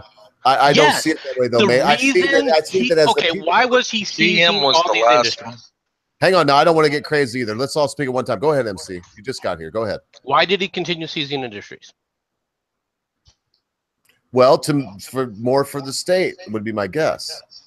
Because he was running out of money with the other industries he seized. He seized profitable industry after profitable industry because it saw it as a place where he could get money. He then pocketed billions. He was literally listed as one of the wealthiest men in the world, whereas before he was just a general before he seized charge. And you think that somehow he wasn't corrupt? Take a look at the individuals he handpicked for this. You come back and say, well, Maduro was so corrupt. Well, he was handpicked by Chavez. Did he just become a corrupt individual after he died? Yeah, you're too smart for your own good with that fucking art. Listen, look, I'll just tell you again. I believe that he would have seized every industry until they were all seized, Chavez. But I also believe that the ones that are left are extremely corrupt. Chavez drove around. You can't argue this, MC. He drove around in an open-hooded 1960s Jeep to the poorest parts of society. Look at Oliver Stone's little thing about it, and you can see him. He's fixing bikes there, and no bodyguards. If he was that corrupt and that evil, why didn't somebody shoot his ass? If somebody would have tried to assassinate him, the people wherever he was would have tore him apart. I don't disagree with you, but the reason he was seizing industry is so he could go out there and give it to the largesse and constantly with his propaganda say, I'm giving this to you. Look at what I'm giving you. The reason he had to keep seizing these industries wasn't because, well, they don't like me. The reason he was seizing these industries is he was running out of money. And so when his little opulent little giveaway program started to lose steam, he would seize another industry. That is effectively what he was doing. Man, how could he run out of money with all that oil? Because if you take a look at their production and their profitability while he was in charge, it was going down. He wasn't doing maintenance. The people weren't doing maintenance on those fields. He seized it, but then all of a sudden the maintenance stopped. All right, the people that he relied upon, the elements of society that he relied upon to fix those pipelines, to keep those things in production, all started going, well, I'm going to get seized next, and they fled. And so wait, I can't keep this here. Let me seize another industry. And as he seized more and more people who knew what was going on, just like every communist dictatorship, the people fled if they could. Now they're in a situation where the people are starving, and it's a result because he ran out of areas to seize. It wasn't that, oh, he was so beloved. There were people that were constantly in the streets in Venezuela protesting his seizure after seizure of things. Do you forget about that?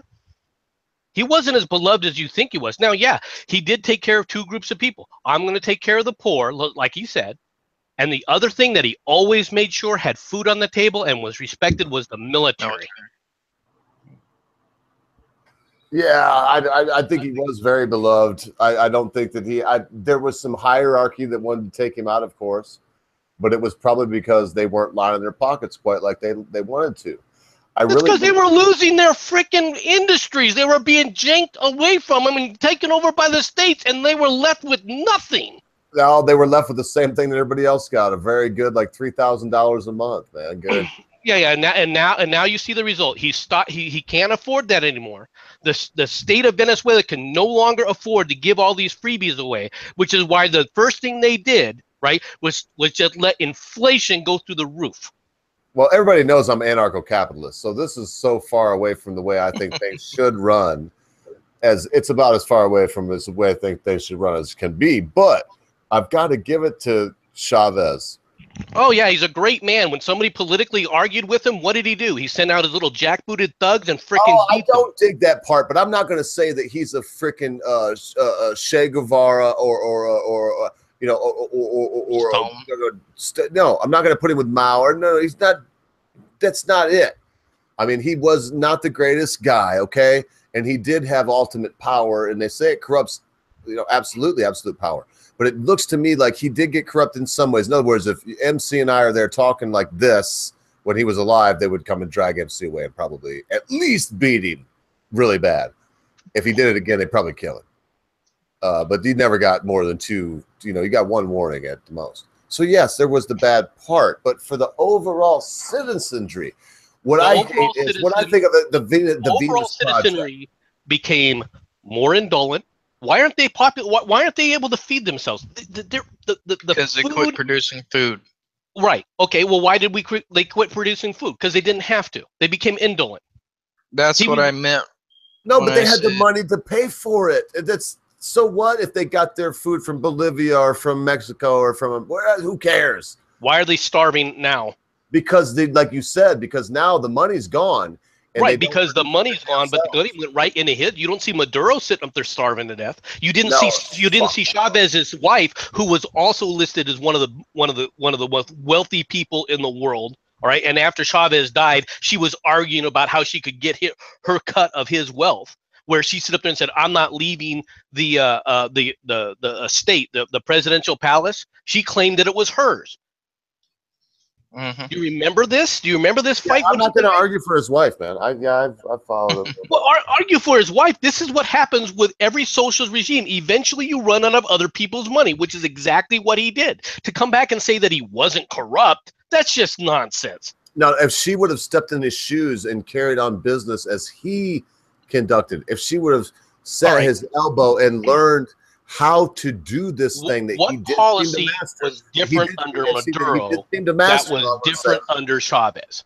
Well, because I believe that Maduro is no. What policy is Maduro? I don't know. I couldn't go into policy on this. I can just see what's happening and guess. MC, I'm not that deep into it. I couldn't go into policy. None. There's no policy change. I don't know if there's any. I wouldn't say there would be any. Yes. I don't. I really don't. Well, I wasn't trying to skip out on that either. I would say so. In other words, if you were trying to give me to say, no, I doubt that he's changed much, but or if anything. But you got to consider this: even with the way Chavez had it, you could have skimmed and skimmed and skimmed and give it without any. Just put on the books what you want to put on the books. So nothing. If that was the case, he wouldn't have had to seize other freaking. No. I think he was out to seize everything incrementally. No, he was seizing things incrementally because he was running out of money to give it to the poor, as he saw it. Maybe.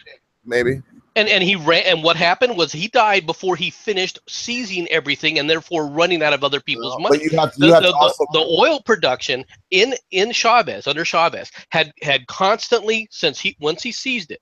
There was an initial blip as they were living the high life, and then guess what? Just like the grasshopper and the ant.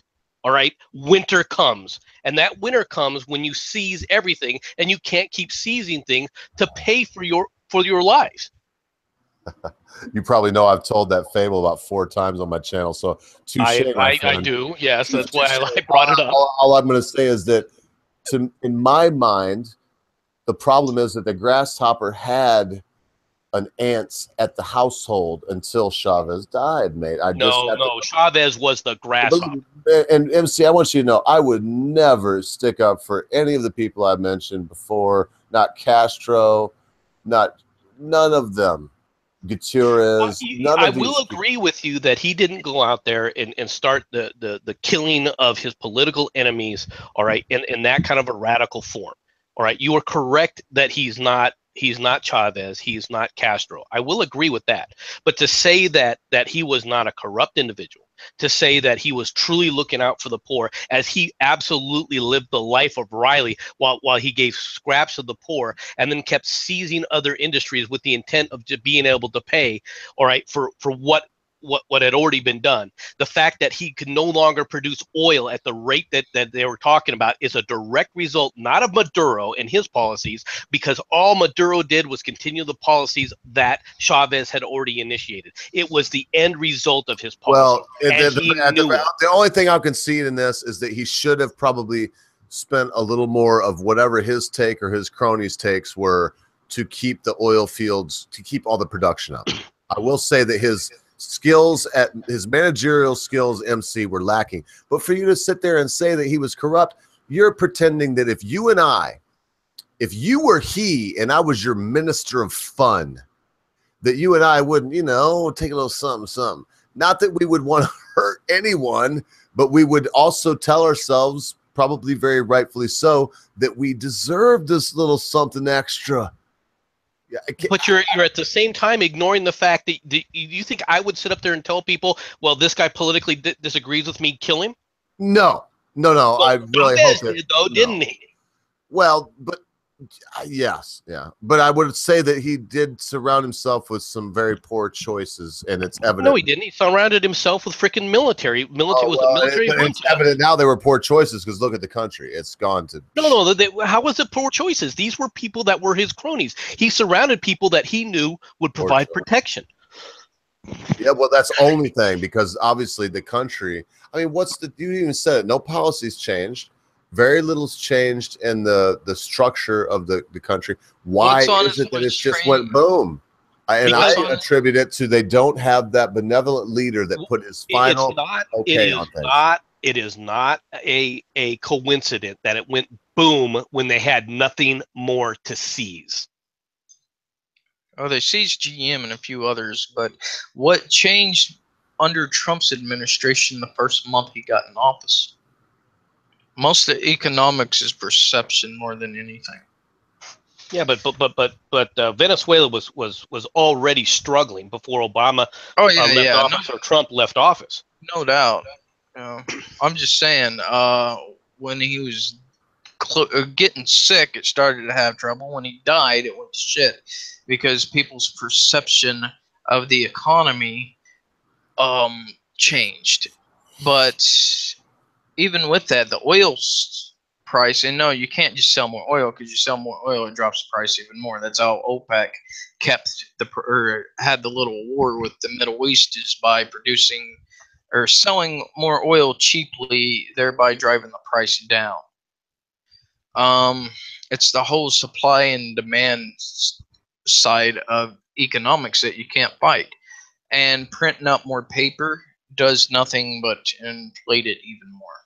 Well, all of that's true, but the reality is that the main reason that you're running into that Venezuela ran into a wall was the wall was seizing other people's assets. Eventually, you run out of other people's money, and that was how Chavez was paying the life of Riley for himself, and quote unquote helping out the poor of these programs. All right, which was intended for one purpose only, and that is to bolster his likability, to make people like him, like thinking that, okay, we can do this, we can live the life of Riley, or we can at least live a better lifestyle. Yeah, and they could for a short period of time, until you run out of other people's money. Now, I understand that Chavez wasn't as bad as Castro. He wasn't as bad as Trump, all right, in regards to going out there and murdering people because they believed in God, for example, to try and institute the quote unquote communist utopia, which is what Castro attempted to do. Chavez didn't go to that extreme, all right, but he did sit up there and suppress, all right, the political opposition. He did, as time went by, become more and more authoritarian, and started taking policies from just arresting them to actually shooting them in the streets. He was using Nazi-like tactics to send his little group of stormtroopers into these buildings where these people were living, all right, and have them beaten and have them taken out and beaten, all right, or disappeared. This was going on, and it was increasing over time. All right. But the main reason it was increasing over time was because as he seized more and more and more, there were more and more people that started realizing where the end of the road was going to lead. And it's led exactly where it is. Well, you're talking about capital flight, right? And that's a term. Well, capital flight, but also the fact that when he's finished, he's not going to be able to pay for this. There's a bill coming due. And it did, and it's come due now. And no matter what Maduro does, no matter what Maduro says, he can't bleed the turnip anymore. But that's not true socialism. I can't say that one without laughing. I get told that by morons all the time. It's like, no, dude, that's true socialism, and that's true communism. What you have in your head, that the way you think it's going to work, that's a fantasy. This has been repeated over. Let's see, 6% of the world, there's 200-ish countries, so 110 times, roughly. China only managed to keep itself from going in extreme poverty and cannibalizing themselves by the reforms that you can Google, that now 60% of China's income in a communist country is private. It doesn't work. It has never worked. It's never going to work.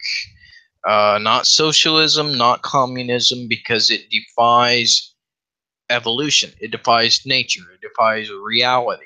Reality is, well,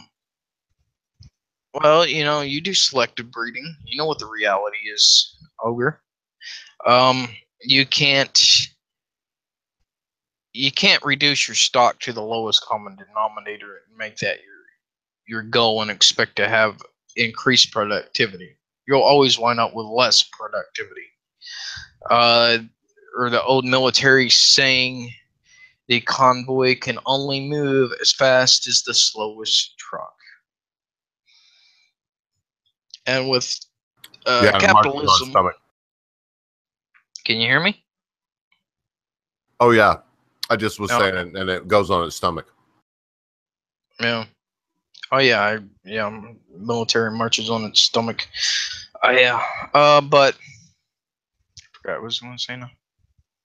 Communism, socialism, it just fails. It doesn't work. It'll never work. Even if robots run it, someone has to build the robots. If robots build the robots, which is going to happen eventually, and all we have to do is think, then what'll happen in the long term is we'll just stop evolving. And we do evolve as a society just like we do as a species. Right? And you stop evolving, what happens? Something else takes you out. Yeah, that's what happens, yes. I'll tell you what, boys, it's been great for me, but I got a boogie. I'm just getting dinner ready, and good to have you, MC. Glad we disagreed on this. It's always fun to it really is always fun to disagree with you. Most people don't do it very well. Can't be adamant and let somebody get a fucking word in at the same time. You're very good at that, sir. So listen, folks, be good to your friends and your family members. Be good to your loved ones. Be quick to say you're sorry. Be even quicker to accept an apology, especially when that thing your friend, your family member, your loved one has done seems to be so huge, you'll never be able to forget about it. And you know why? At a time you think not, your friends, your family members, your loved ones, your life, and your commie ideas will depart from you.